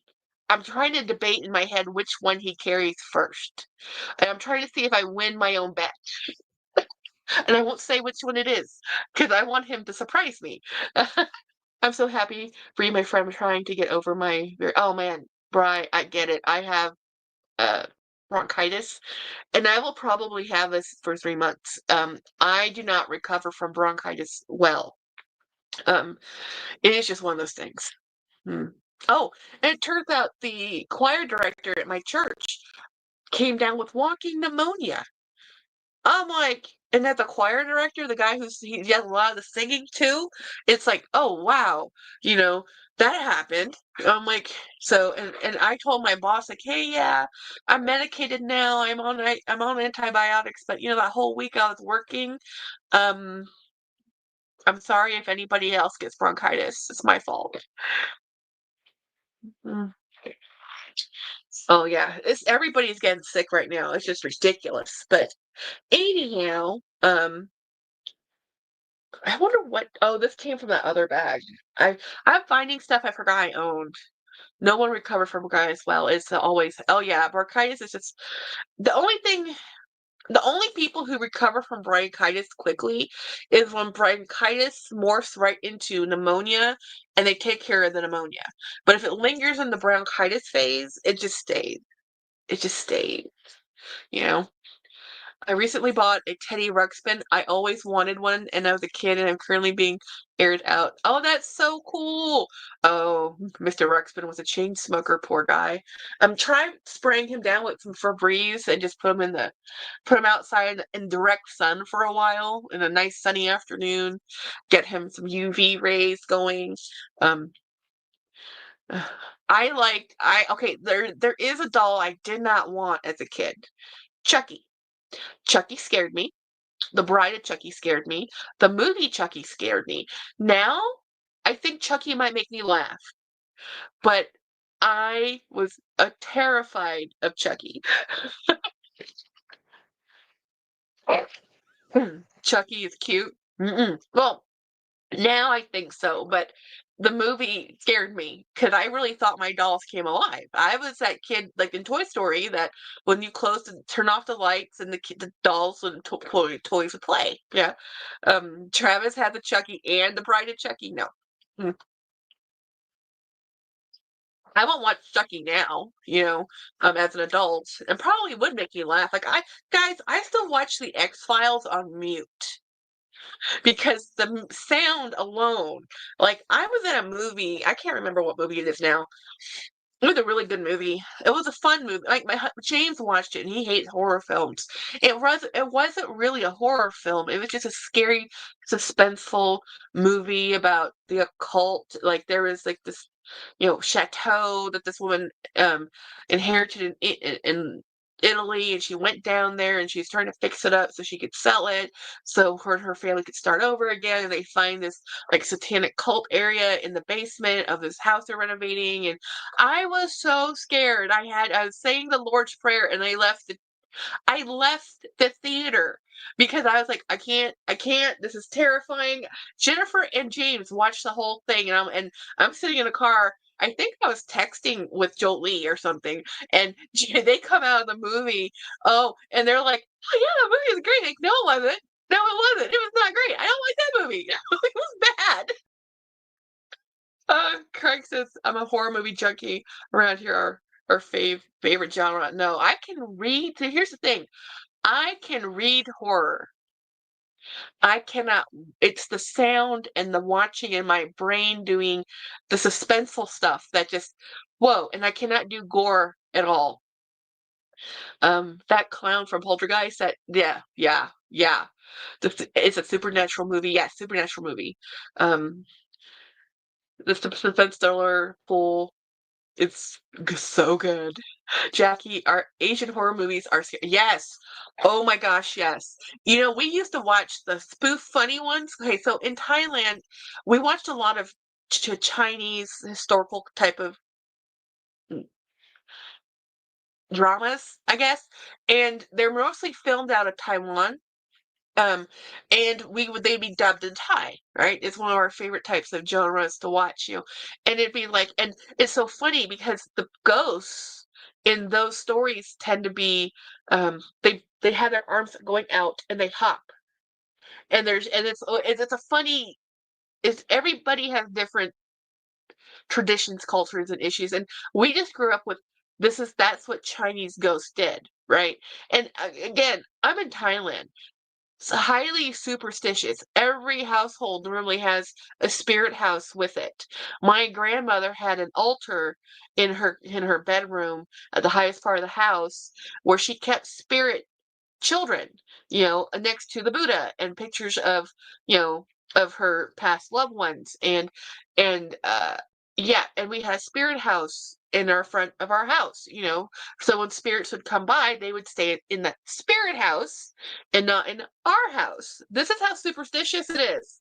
Um, so yeah, we take our horror seriously in Thailand, and scary stuff is scary stuff, and they have all kinds of weird, uh, old wives' tales and all kinds of stories that they tell kids. Every culture has them. I just got it double force because I got American and Thai, and I'm telling you, the Asian one's scary. Scary. The amount of stories where if you are a kid and you wander off and you will be stolen by spirits, a lot of those. Um, oh, and it makes you really scared of going. I mean, in America, like in the West, we have tours of graveyards, cemeteries. Like you go to New Orleans, you can go visit um people's graves, and you can see the above ground graves, and there's whole tours set up for visiting graveyards. You don't really get that in Asia. You don't. There's spirit days that you go for ceremonies. There's days you go to clean out the altars and the grave sites to the dead, but they're not, let's go tour the gravesite. That's not what happens in Asia at all. Um, the Ring is scary. Oh yeah. Hmm. Those funny ones. Yes, I love the funny ones, Grace. Those, yes, I love those vampires. So funny. Um, I don't think I could do The Ring. Grace says, "Oh, and the Malaysian horror movies is terrifying because Malay people have a lot of superstitions that people spin into movies." Yes, it just kind of reinforces the superstitions too. Um, oh, I believe in spirits for sure, absolutely, like Sage. And Grace says, I feel like this conversation is 1 month late. Yeah, it should have been last month, right? Last month, Halloween month. New Orleans, the Salem have great ghost tours. Yeah, great ghost tours. They're the ghost tour group. A friend of my sister's friend ran it for a long time. There's one in Austin and there's one in San Antonio where they show you all of the haunted places and where people died and all the other stuff. Yeah, it's considered rude to the deceased spirit to tour the graveyard. Yeah. In Asia, I mean every country's different. Or in Europe, it's like, oh, let's do grave rubbings and let's go look at monuments and let's go look at the ponds. When I was in Lithuania, we were next to one of the national cemeteries and they would have the most beautiful gardening. It was more wild. It wasn't manicured like American graveyards tend to be. And but it was beautiful wild flowers, and people would go on a national holiday to go to the graveyards to clean up the graveyards for their family. And that was okay to go on those days, but you just didn't go walk in and just tour the graveyard. And we in America going to go visit Arlington National Cemetery up in Virginia is like a thing we do. People do it every day, you know. The Wayans brothers are filming another scary movie. Um, my mom. Oh, we may need to have to watch party for Christmas movies. My kids don't come back from home anymore, and I don't have anyone to watch Home Alone with. Travis hates it. I love Home Alone. Wait a minute, why can you can't hate Home Alone? Not the first one. Maybe by the third one, but the first one. No, but I do have Travis's back. I hate watching The Christmas Story. I hate that movie. I know everybody loves that movie. People love that movie. I do not love that movie. I love Home Alone. I do not love the Christmas Story movie. I don't love it. I don't love it. I don't love it. I don't like it. You know, Santa Claus is also a great Christmas movie. Yeah. I prefer Home Alone over rom-com. Yeah. I do love Home Alone. The first Home Alone is my favorite. First of all, I was a kid, right? I'm around Macaulay Culkin's age, right? So we were around the same age when that movie came out. So when I watched that movie, I thought that movie was so cool. 'Cause like, oh my God, you're home alone. And the scenes where they're having fun, doing whatever you want, no mom telling you what to do. I mean, every kid wanted to do that. And then, and I was like on the other end, now as an adult though, I look like, how did the mom leave her kid? How do you leave a kid at home? Lex says I hate Christmas Story. Um, Cleveland, the house here, I hate it. uh, Dee says she loves Die Hard. I like Die Hard. I do. The first one. Die Hard. And I don't know how come that's considered a Christmas movie, but I do like that movie. Die Hard Junkie 2, Travis hates it. What? Die Hard's a good. Well, I've watched all the Die Hards, but the first one again is the best one. Yeah, Jelly says I drove my parents crazy every time I watched that movie. Yeah, Okay, I used to watch It's a Wonderful Life. I can't watch that movie anymore. But I used to love that movie, okay? Miracle on 34th Street. I used to watch all the classic black and white Christmas love, and I used to watch a lot of Shirley Temple movies. I really loved, um, what is the name of that movie, and why am I drawing a blank? Is it The Little Colonel? Not, I mean, it might have been The Little Colonel. When her dad, um, has amnesia. Oh, and then she was in an not an orphan, she was in a prep school, and then her dad had amnesia, and then she's in this prep school, then she becomes a scullery maid because now there's no more, this prep school doesn't want to be known as kicking out this girl, so she uses this girl now becomes a servant in the house, and then the neighbor is the servant in the neighbor's house is this Indian guy, and they kind of and she was originally from India, where her dad was in the military, and then she finds her dad because she went looking at all the hospitals or whatever, and then he remembers who she is, and he gets his memory back. The little princess, thank you, Dee Higginbotham, little princess. So she gets her memory back, and then then of course she mismentioned the name of the lady at the prep school. It's like, how dare you, and it's like, it's a great little feel good movie, but the reality of it is, it's like, I love that version of The Little Princess with Shirley Temple more than the remake of it. There's been a few remakes of that one, but and I also love The Secret Garden, and I like watching those at holiday times. I don't know why, you know, um, but I just like watching I like happy movies. Dee says, "Yeah, I'm sick of A Wonderful Life." It's because we've watched it every year for so many years. Um, it happened at Christmas. I actually love Christmas anime. I don't know if I have seen any Christmas anime. Great. Send me a suggestion. Um, I'm going to get a lot of hate for this, but I can't stand old movies anymore anytime. Yeah, I am Craig. When I was younger, I watched every black and white movie ever. I loved them all. Now that I am older and I realize life is not that cut and dry and simple, and I know more and more about old Hollywood, I don't enjoy those movies anymore. And I have a hard time even watching some of the 80s movies because I can't watch Richard Pryor anymore. The times have not aged well with him in the movies and the humor from then. I can't watch a lot of Eddie Murphy movies anymore because the humor is not PC, and I'm at the point where it's like, like how can we say that joke? Um Back to the Future, that's one of my favorites.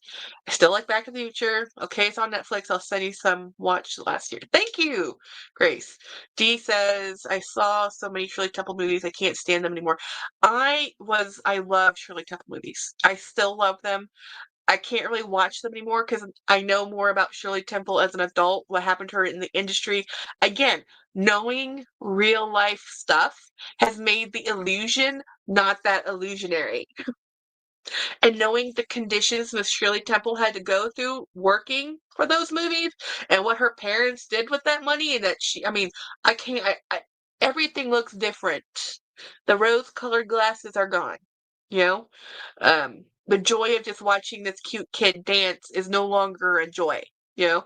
I used to love old movies, and then now I'm like, this is fake ass. Yep, that's exactly it. That's exactly it. That is exactly it. That is it, Craig. Can't do it. Christmas Carol with Alistair Slim is my favorite. I do like the Christmas Carol, but you know what my favorite version of the Christmas Carol is? The Walt Disney version with Scrooge McDuck. And my second runner-up in live action is I think I can see his face, but I can't see. It's an older version of the Christmas Story. But I think it's Patrick Stewart played Scrooge. Timmy drives me nuts in that whole story. You know,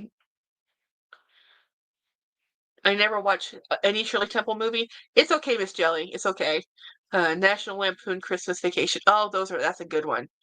Though I can still watch the Chevy Chase ones because that was in a time period and all the I think it was Uncle Buck. He did a bunch of movies that genre, the Griswolds, that period. I can still watch those, but you know, some of the more other comedians, Jackie, I love Santa Mickey Mouse behind you. Where did you get it? That Karen came from Costco. Let me show you. My sister was over there in before Halloween, guys, and this was sitting there.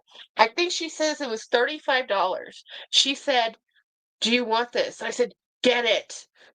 And she did, and they had a giant ditch sold out. And this was in the middle of October. So I don't know if you will see this at your giant Costco's, but this is the one I got. And there was a mini, but I couldn't afford both. So I said, just give me Mickey. And it's not that heavy. Yeah, it's not that heavy. So it's Disney Traditions by Jim Shore and Nesco. That's who makes these. And this is the 2-foot version of it. And I don't know how much these cost anywhere else, but um at Costco it was $35. And they're pretty much sold out. At least the one in San Antonio, but that particular Costco sells out of everything. Oh, John Candy. Yeah, John Candy, Caddyshack, National Lampoon. Now those I think are funny. People don't people don't understand what a friend Jacob Marley was. He came back from the dead, helped straighten up Scrooge, and now they are true friends. Yes. Oh my God, he's awesome. Thank you for sharing or for answering. Yeah, if I don't answer a question, guys, in the chats, just ask again. I probably just miss it because I'm talking. Yeah, he's pretty cool. I really like the Minnie Mouse. She was very cute. And my sister is like, Jackie, you know this is like 2 feet, right? Like, Jenny, get me that. I'm putting it in my background. And I got the cookie jar, the Stitch Christmas cookie jar right there. That's from TJ Maxx. And that was also bought mid-October. And it was a fight. It was a fight. My sister grabbed that right from under someone else's hand. And she's like, thank you, bye. Man, these women, the the competition is real at the TJ Maxx and Marshalls. When you're looking for Hello Kitty, or if you're looking for Stitch, Christmas fun, awesome decor, you don't get that when it first pops down the first day. You're not gonna get it. You're not gonna get it. You're not gonna get it. And she's asked the salespeople, I have been looking for this one Hello Kitty cup. I know you have it. Oh yeah, we got that.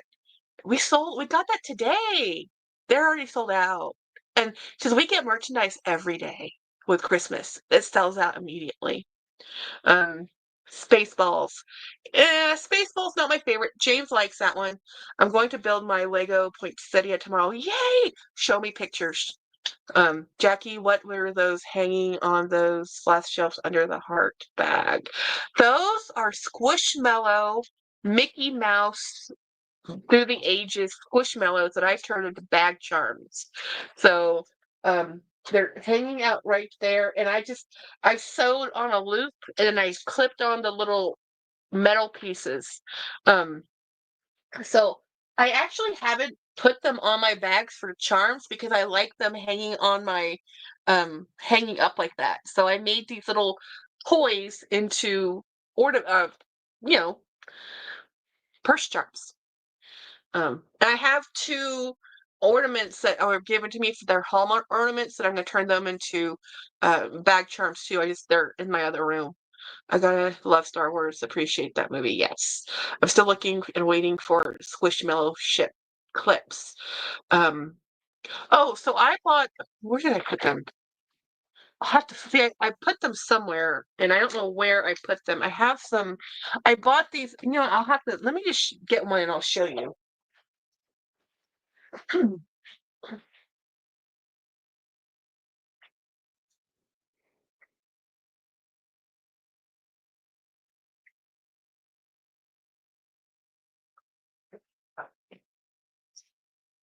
So what I did was, um, I just stitched, and it's not the best ideal because Squishmallow is there's no real seam right here.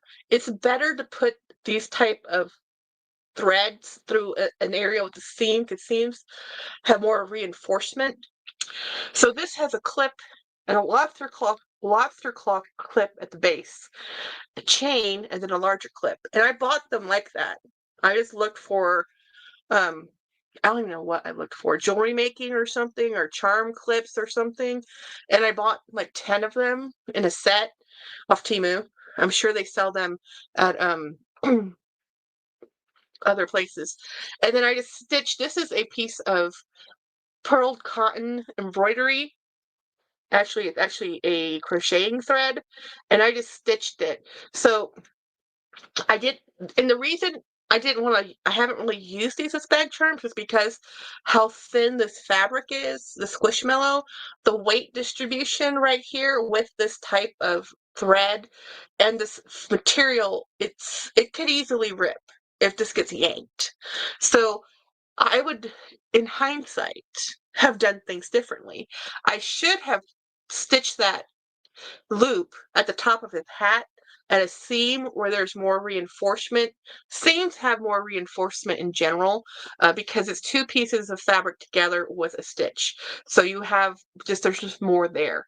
This fabric is very easily torn. I know this because a lot of dog toys are made with this type of material, and I have a lot of ripped up dog toys because my dogs are they love to attack toys. Um, Grace, I love how you turned the Christmas ornament into a bag charm. I've been doing that too. Yeah, very cool, Jackie. Great idea, Jackie. I love two. I have two Squishmallows. I got them at Walgreens. These came from Walgreens. These came from Walgreens. It came in a big box, and I had them in the box because if I had taken them out of the box, they would have been dog toys. My dogs would have destroyed them. So I left them in the box, and as soon as we were talking about baking them into bag charms a couple months ago. Craig bought some, and I said, I think I should do that with these. So I went and I ordered these, these little clips things, and then I made the sewing loops, and then I just did this, and I think it worked out really good.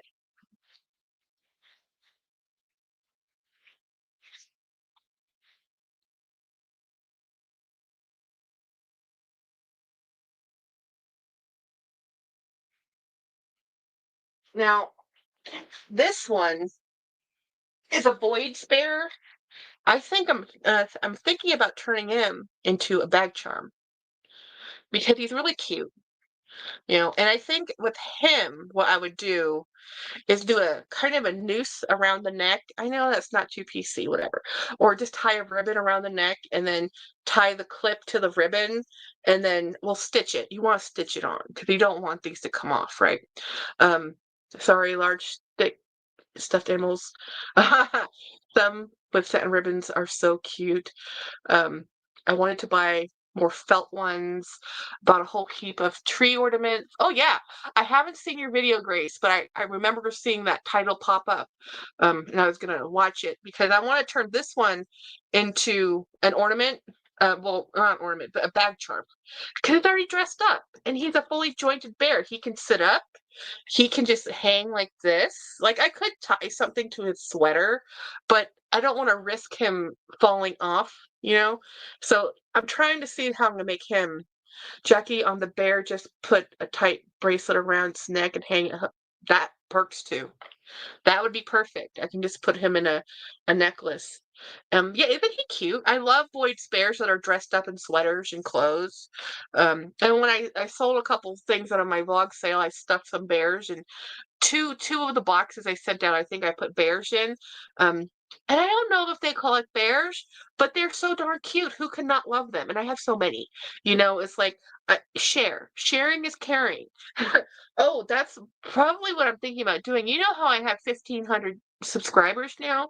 I'm thinking about doing a Christmas giveaway box and just do, but I don't know how to do I'm not sure how to do the who wins the item thing.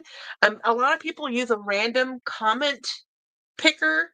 I'm going to attach the bears you got me to that lamp on the table of my front. Yay! Nice! Way to go, D. um, yeah, so I'm thinking about doing just as doing a post on YouTube with a picture, maybe saying mystery box, and then just whoever, but not say what why it's posted, right? And just have people comment, and then I could maybe do a comment picker thing with whoever says something on that particular post. I don't know. I've never done a giveaway. I just normally give away things. And there's a chance that if you do a giveaway that people really don't know is a giveaway. And I'm only not, and I just don't want to call it a giveaway because if you keep saying this word or you put this word anywhere, all the YouTube bots come in full force. And I don't want anyone scammed out of nothing. So it's like, I just want to give something away. But it's really hard to do. They make it really hard. And there's no rules. I just want to like give away a mystery box. So I don't know for Christmas and also because it's I have 1,500 subscribers, which is a huge thing. It's a big deal. And I got the idea from Saya, by the way. By the way, if you're not following Saya at Frozen Luxury, go give him a follow. Because he's also going to be doing a giveaway when he reaches 1,500 subscribers. He's close to it. So I don't know. I'm going to do something. I just don't know how. And guys, I'm getting a little bit nervous because I have purposely not been filming a lot of videos so that I can catch up to real time instead of being 3 months out like I have been.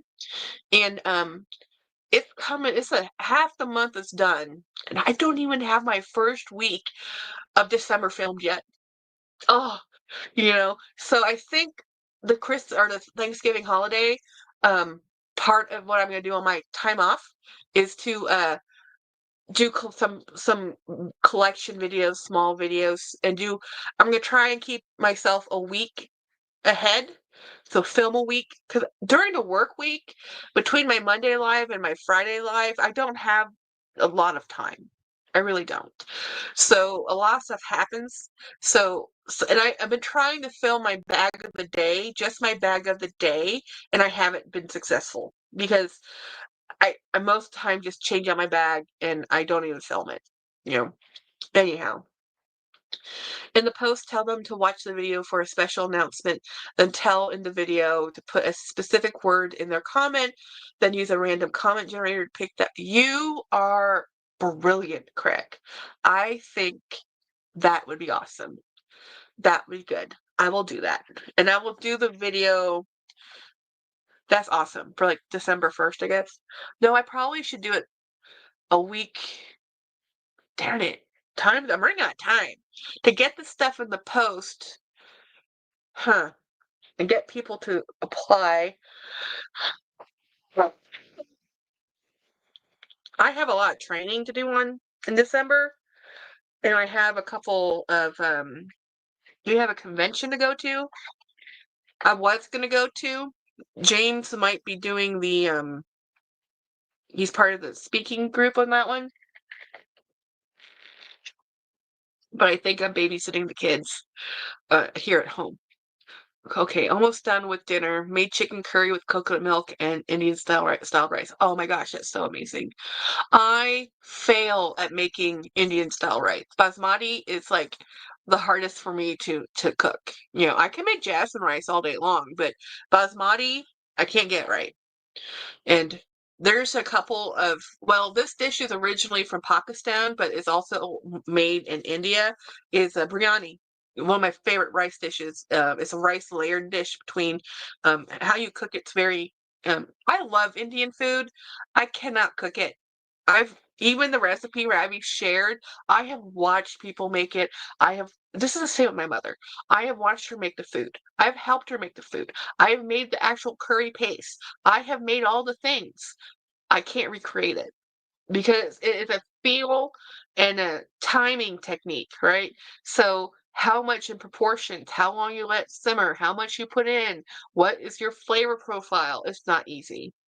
Indian food is like alchemy, one pot cooking at its finest. And it only takes about like 100 ingredients.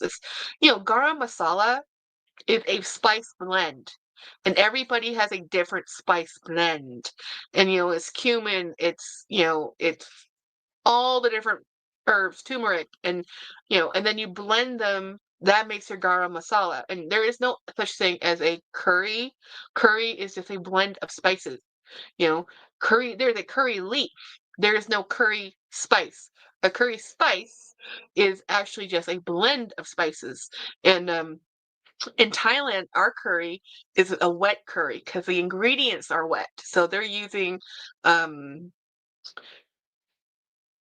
fresh ginger, fresh lemongrass, fresh lime leaf if we're using a particular type of curry, or the skin of the lime, not American lime, okay?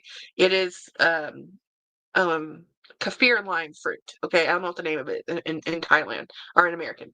And then you're pounding into a wet paste, and there's chilies and there's garlic and there's ginger, and it becomes a wet paste. And then you take the wet paste and you have to let it bloom once you get to the fine consistency in the oil in the pot, right? You let it bloom and cook to the certain, and it's a feel and a smell and a technique, right? So the chili, the paste component has to be um, fine. And everybody has a different taste and profile, right?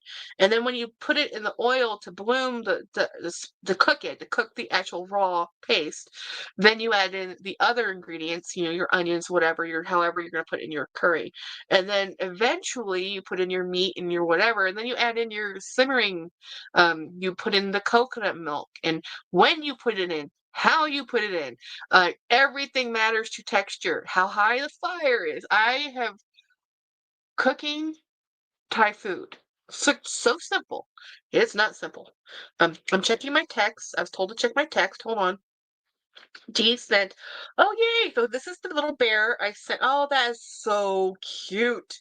So this is the bear I sent Dee, and that is Lizzie. And she's on her little lamp. That's so cute. I just think little teddy bears dressed up are so. And I love your coasters, your cat coasters, adorable. Oh, and mango lassi is so yummy. I know Travis is trained chef, yet he refuses to cook for me in such a single. And Craig, it's because he's a trained chef. Because his work is cooking, when he comes home, he never wants to cook again. You know how many people I know who are professional house cleaners that pay other people to clean their house because they're tired of it? Ravi says, I love Thai curries too. Check your text. Do you make mala kofta, Ravi? I love mali kofta. Uh, that's adorable, Dee says, Craig, I made Thai curry paste from scratch this year and it was intimidating. It's very intimidating because you have to get the because everybody says put in the end roots of your cilantro, right? But in America, we don't sell it with the end roots. We just sell it without the end roots, so you don't have that ingredient. Then they say, add this ingredient, add this, add. I said, well, Mom, how much lemongrass do you want? Oh, just about 2 fingers worth. I'm like, what? And like, how much ginger? Well, how thick is your ginger? Is it spicy ginger or not spicy ginger? I'm like, what? Because all the raw ingredients taste. It depends on how sour are your lemons, how juicy are your lemons. That's what I'm saying. Is a taste and a feel. And so when you get a really good Thai restaurant that you like, don't change restaurants. Just go there for that dish because everybody makes it different. um, Thank you. I don't make that Dee. My mom does, and it's yummy. My favorite Indian food has involved eggplant. I love eggplant. And I don't like eggplant the way I've had it in America, the way American Italian food makes it, like eggplant parmesan, or even the moussaka, which is I believe moussaka is a Greek eggplant dish. Because I've only had it in Greek restaurants, and then there's Middle Eastern eggplant dishes that I've tried tasted that are okay, but Indian eggplant dishes because they roast them and then so good. I do like baba ganoush. That's a Middle Eastern thing, and that's a roasted eggplant. But I love Indian food with eggplant. I love eggplant. Um, in general, I like eating it. A lot of people don't because of texture. It's a very texture intimidating food for a lot of people. I also love okra, which is also a texture intimidating food for people. And but I am curious now, um, Craig, what type of food does Travis actually like to cook? I mean, I know what type of restaurant he had before, but if he just is given any time to just cook whatever, what would it be? Mm, Me too. It's so good. It's a roasted eggplant dish.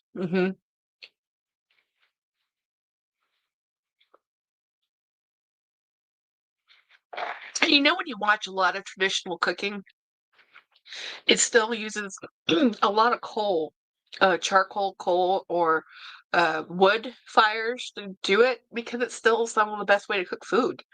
Um, well, always choose Italian. He's very good at it. Oh, you'll always choose Italian. That's awesome. I was ruined on Italian food, guys, when I was 12, 13, with our first time going to Italy. And we stayed a week with my stepfather's best friend in life. And unfortunately, Mikhail died young. He died only in his 50s. But at the time, he was still in his 40s. And Jennifer and I, and we were there. And we were staying with him in Turin, which is northern Italy, and his wife, Franca. His wife is Italian. He himself, Mikhail, was actually Danish, right? And they were living in northern Italy, and they were married, they had kids.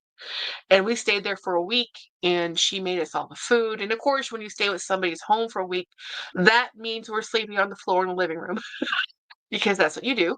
We had driven down to Lake Como that time, or this might have been Yeah, did we drive or did we fly? I can't remember. We've been there. We went there a few times, but anyway, we were there, and on this trip, it was our first trip, right? So we had Italian food made by Franca, who's Italian, and then we were in northern Italy. So each part of Italy is a little different, right? And the garlic in Italy is so spicy. It's so different than the garlic you get here. The garlic we get here is a pale comparison. It's such a great flavor. It is very good. The olive oil, the quality, and how they eat pasta was so different than how Americans eat pasta. Most pasta is served hot and it's an appetizer opener, and then you have your own main meal, and then there's normally a closing, you know, something closing that's light and refreshing, right? Because pasta can be heavy, and that's why they want you to eat the pasta first, and then you have something lighter as the entree, and then you end up with an after dinner, another light dessert and a coffee. That was just the way it was, right? So Franca made all this amazing Italian food from scratch. I have been ruined on Italian food for the rest of my life. It has taken me years to just accept dry pasta again. And I don't even really like most sauces. Most sauces in America are too sweet. Most tomato sauces have too much sugar added. So I just honestly prefer just plain pasta with a little bit of butter and a little bit of garlic. That is my favorite way to eat pasta.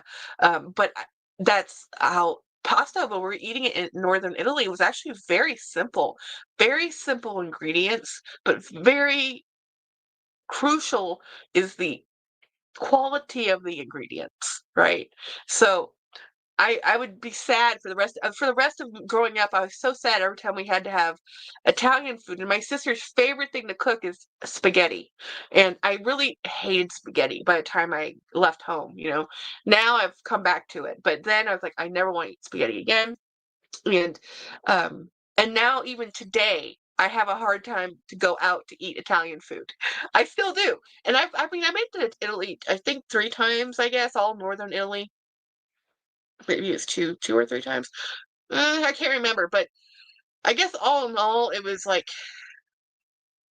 3 or 4 weeks of my whole life. I've lived in Italy, and we never made it to southern Italy. I'd never been to Rome. We never went to the Mediterranean. We were only up in Lake Como, Turin. Not Milan. We drove through Milan, but we actually went to oh gosh, the name of the town that Da Vinci designed pretty much and lived in. Why? And Florence. And then we went to Pisa. We did all the touristy things, and I love Lake Como. It was in the 90s. It was awesome. I mean, I haven't been there since the 90s. It's been 20 something years. My father used to have these stories, and he used to talk about when he was in Paris in the 50s. And they said, "Well, Dad, you should go to Paris," because I've been to Paris a few times. And he goes, "It's so much fun." He goes, "Jackie, it's just not going to be the way it was." And now that I am 44 years old, about to turn 45 in December, um, I understand what he's saying because I could go back to Italy, but it won't be the same. So, so I'm just happy to have my memories and I get to talk about it. Okay, I'm going back to Ravi sent the photo. Oh, was this dinner? Oh my gosh. This was Ravi's dinner. Oh, so Ravi, is your boyfriend, is he also Indian? Because man, this looks beautiful. Does he at least appreciate the food you're cooking? Because that's a labor of love. That takes a lot of effort to do. I love curry. Yes, it's dinner now. Fresh homemade pasta is the best. Yeah, it is. And watching so tw so pasta needs 20 minutes to develop the gluten. So once you make the dough, you have to let it rest. Now, I know this theoretically, not like by practice. Like by practice, I let other people make pasta. I just eat the pasta, right? But I understand the theory of cooking. Um, and how you develop gluten, right? So I've tried to make bread.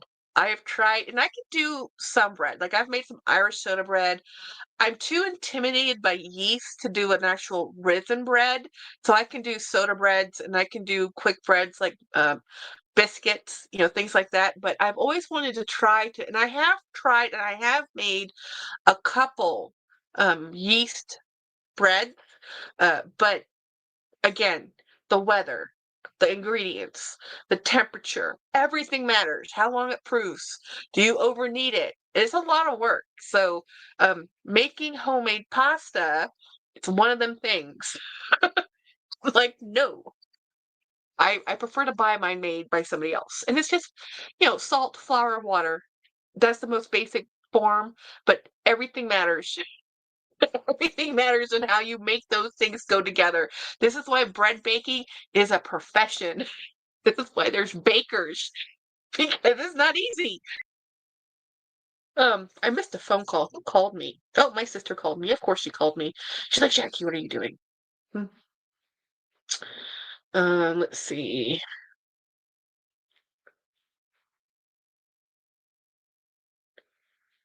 Nothing crazy. So my boyfriend is black and he loves the Indian food. Where is he from, Ravi? Is he from where you're at? Because it's always I love Indian food. My husband loves Indian food.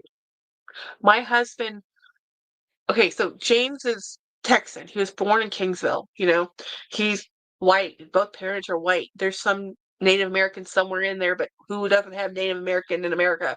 And he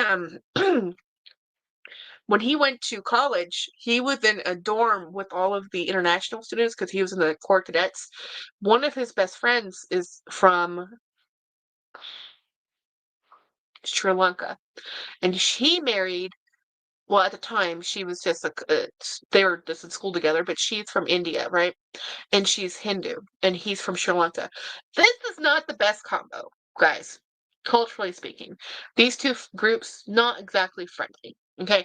But they made it work. They fell in love, and they have kids, and they made it work. It worked out, right? But so what? Their wedding, it was one of the first times my husband had really homemade Indian food, and he was like, "This is amazing." And he's always loved Creole food and loved Cajun food because his dad used to make a lot of Creole and Cajun food because we're all from South Texas, and his dad just loved spicy food, so he would make etouffee and gumbo and all this other stuff. And so James always grew up eating spicier food.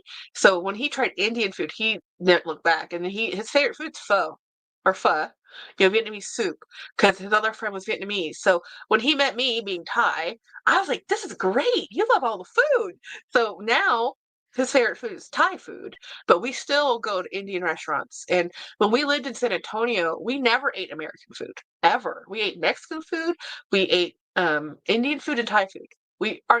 We never ate American food. I moved to the middle of nowhere, which only has a barbecue and hamburgers. It's very sad. We are very much. I've never had more burgers than living in this town because that's all there is to sell here. There's burgers and there's no Asian grocery. You have to go an hour away to get an Asian grocery. It's sad. Um, Not all restaurants use high quality ingredients, unfortunately. That's true. Craig says when he makes pasta from scratch, it's actually very expensive. I don't know how Italian restaurants make any money. Yeah. Again, it matters about the flour and the ingredients. So, you know, a really good pasta depends on the flour you're using too, right? Not just your regular all-purpose flour. Jackie, check text, a beautiful bag I just sent you. Okay.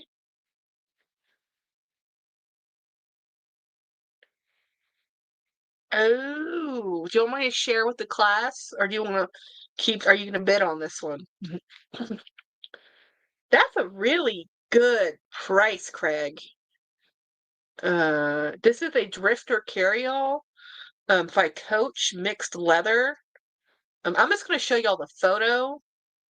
Um, I think this is too small for him, but this is, if you see this on eBay, this is a drifter carryall mixed materials. That is an excellent price. It's currently for bid or buy now. The buy now price is only $130. That is an amazing price for that bag. I can't afford it, but somebody can buy it. Dee says, I grew up with gumbo Creole and jambalaya. I love boudin.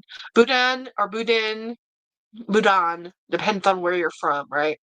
Yes, I'm the same. Love Thai, Mexican food, Indian food, American. It has, yeah, my last. American is my last choice. American food's boring. Yeah, it really is. I mean, I love a good pot roast, but can we actually say pot roast is American? I think that's just brought over from England, to be honest. Let me see what other photo. Yeah, that is a fantastic bag. It's too small for you.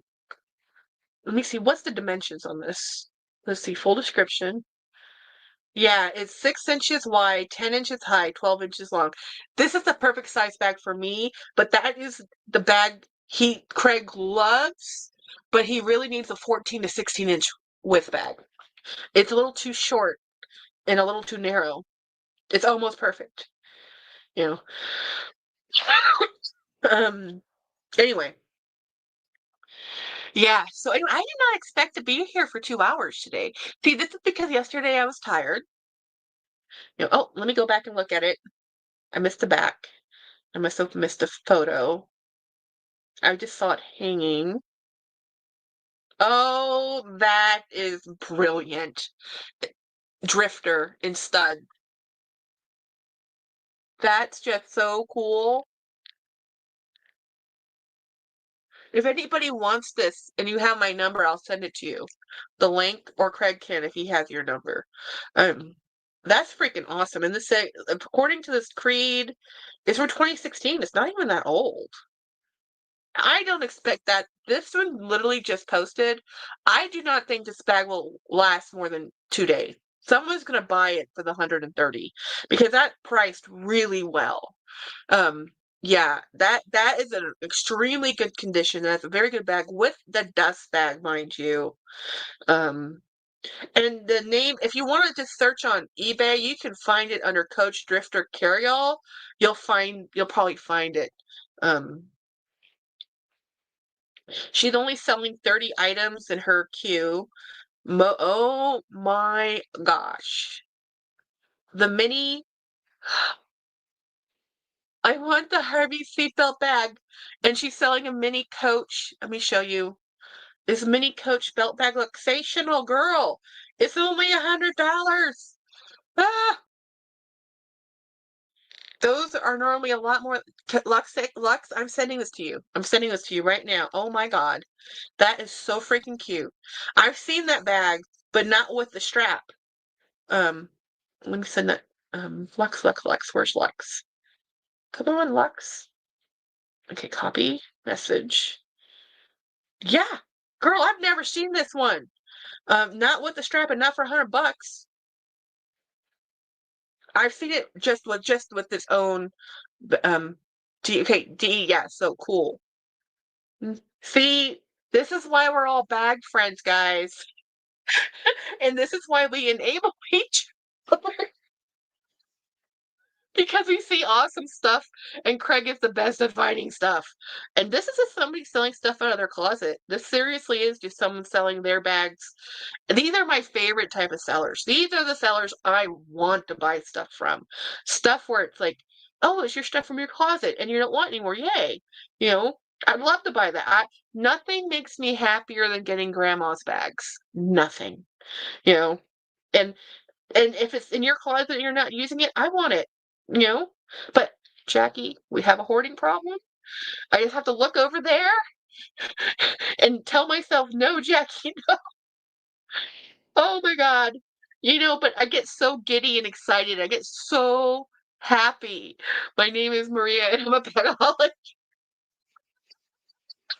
Maria and I, believe me, if we were in the same city, town, even if we were in the same state, we would be visiting each other, passing back and forth buckets of bags because we like the same things. We really do. She would be in my closet, I would be in her closet.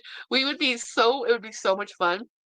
Marilla, there's a gorgeous Coach Urbane starting at 149. That bag is, oh my gosh. Let me go look what a, do a search what a Coach Urbane is.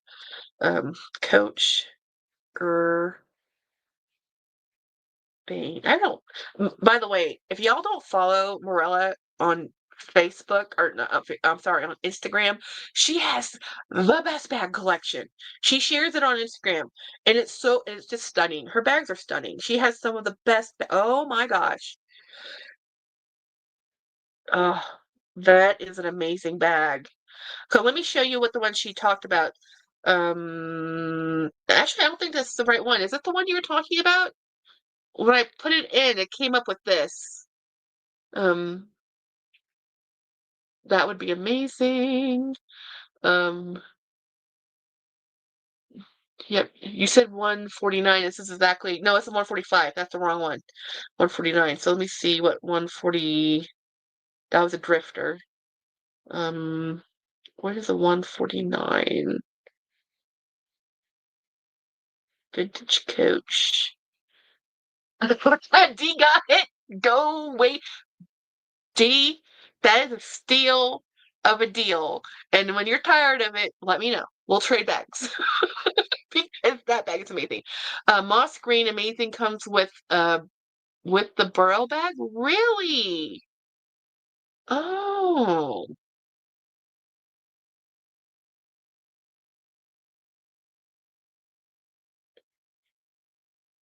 If you can, Morella, can you send that listing to me on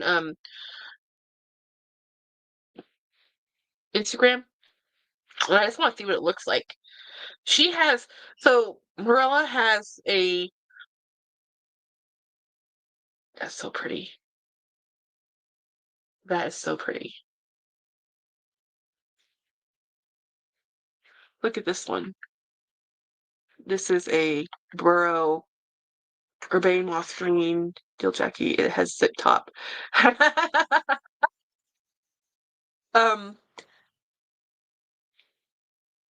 149. That's still not the right one. That's 139. I keep looking starting quality rarity original price is 700.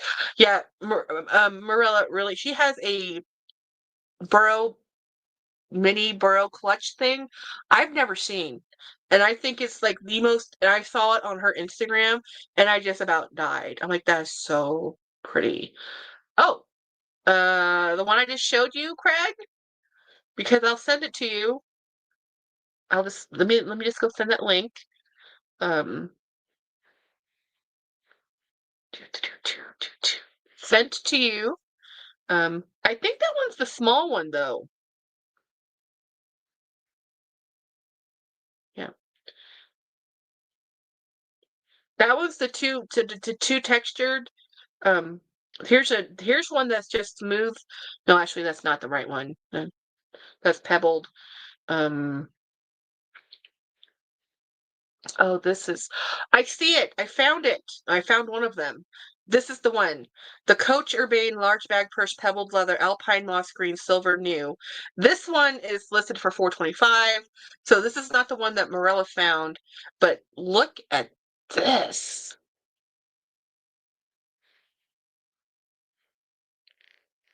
It's a fold over um Coach bag. This is the title, new with tags, Coach Urbane metal um alpine moss and pebbled large urbane bag purse pebbled. I think it can't be this one though, because this one's expensive. Let me put in that exact title search. See if it will pick it up. Okay, so new with tags, new with tag, Coach Urbane bag in pebbled leather and silver alpine moss.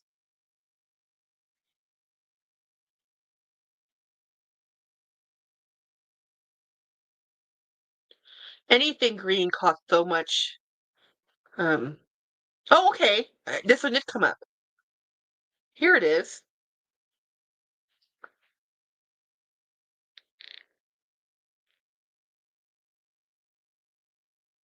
These are amazing in person with amazing leather.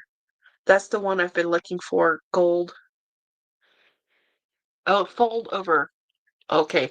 Let me send this one to you, Craig. Um,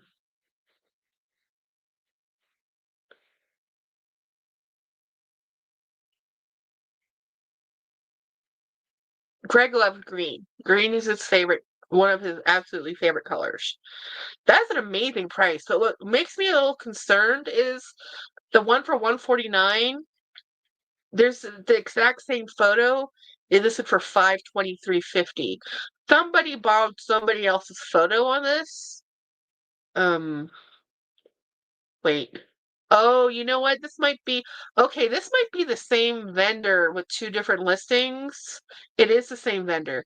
So you have it, it's on a bid for 149, or you can get it, buy it now. And then there's another listing that just has it for 523. It's the same bag, same vendor. It's bidding 149, buy it now. It's 898. Yeah. It will go for a pretty penny because the other one listed there just to buy it is 425 with a different vendor. Very interesting. You have to watch these things, okay? Yeah, I've never because apparently, these weren't made very much. Um I think somebody posted on my Facebook group that the Mini Winnie was only made for 1 year in the 90s. I can't remember which year. This one came out in 2013, this Urbane. That's a beautiful bag. You know, yeah, $700. Yeah. Well, anyway, guys, I've been on here for hours. So thumb up the lives. I should be going live tomorrow with Jolie if Jolie's going live. I don't know, but if not, I'll probably pop in here. I was going to do a members live. I might do one tomorrow just to hang out with everybody. Um, I love a gently used bag. There's no need to abuse a bag. Right, right. I'm taking drugs. I'm going to bed, guys. Thank you for hanging out with me. It's been awesome hanging out with you. Thank you for being my friends, and thank you for being my members, for the ones that are members. And those who aren't members, you can be a member, or we can just be friends here. It's okay. So, anyway, have a great day. Bye, everybody.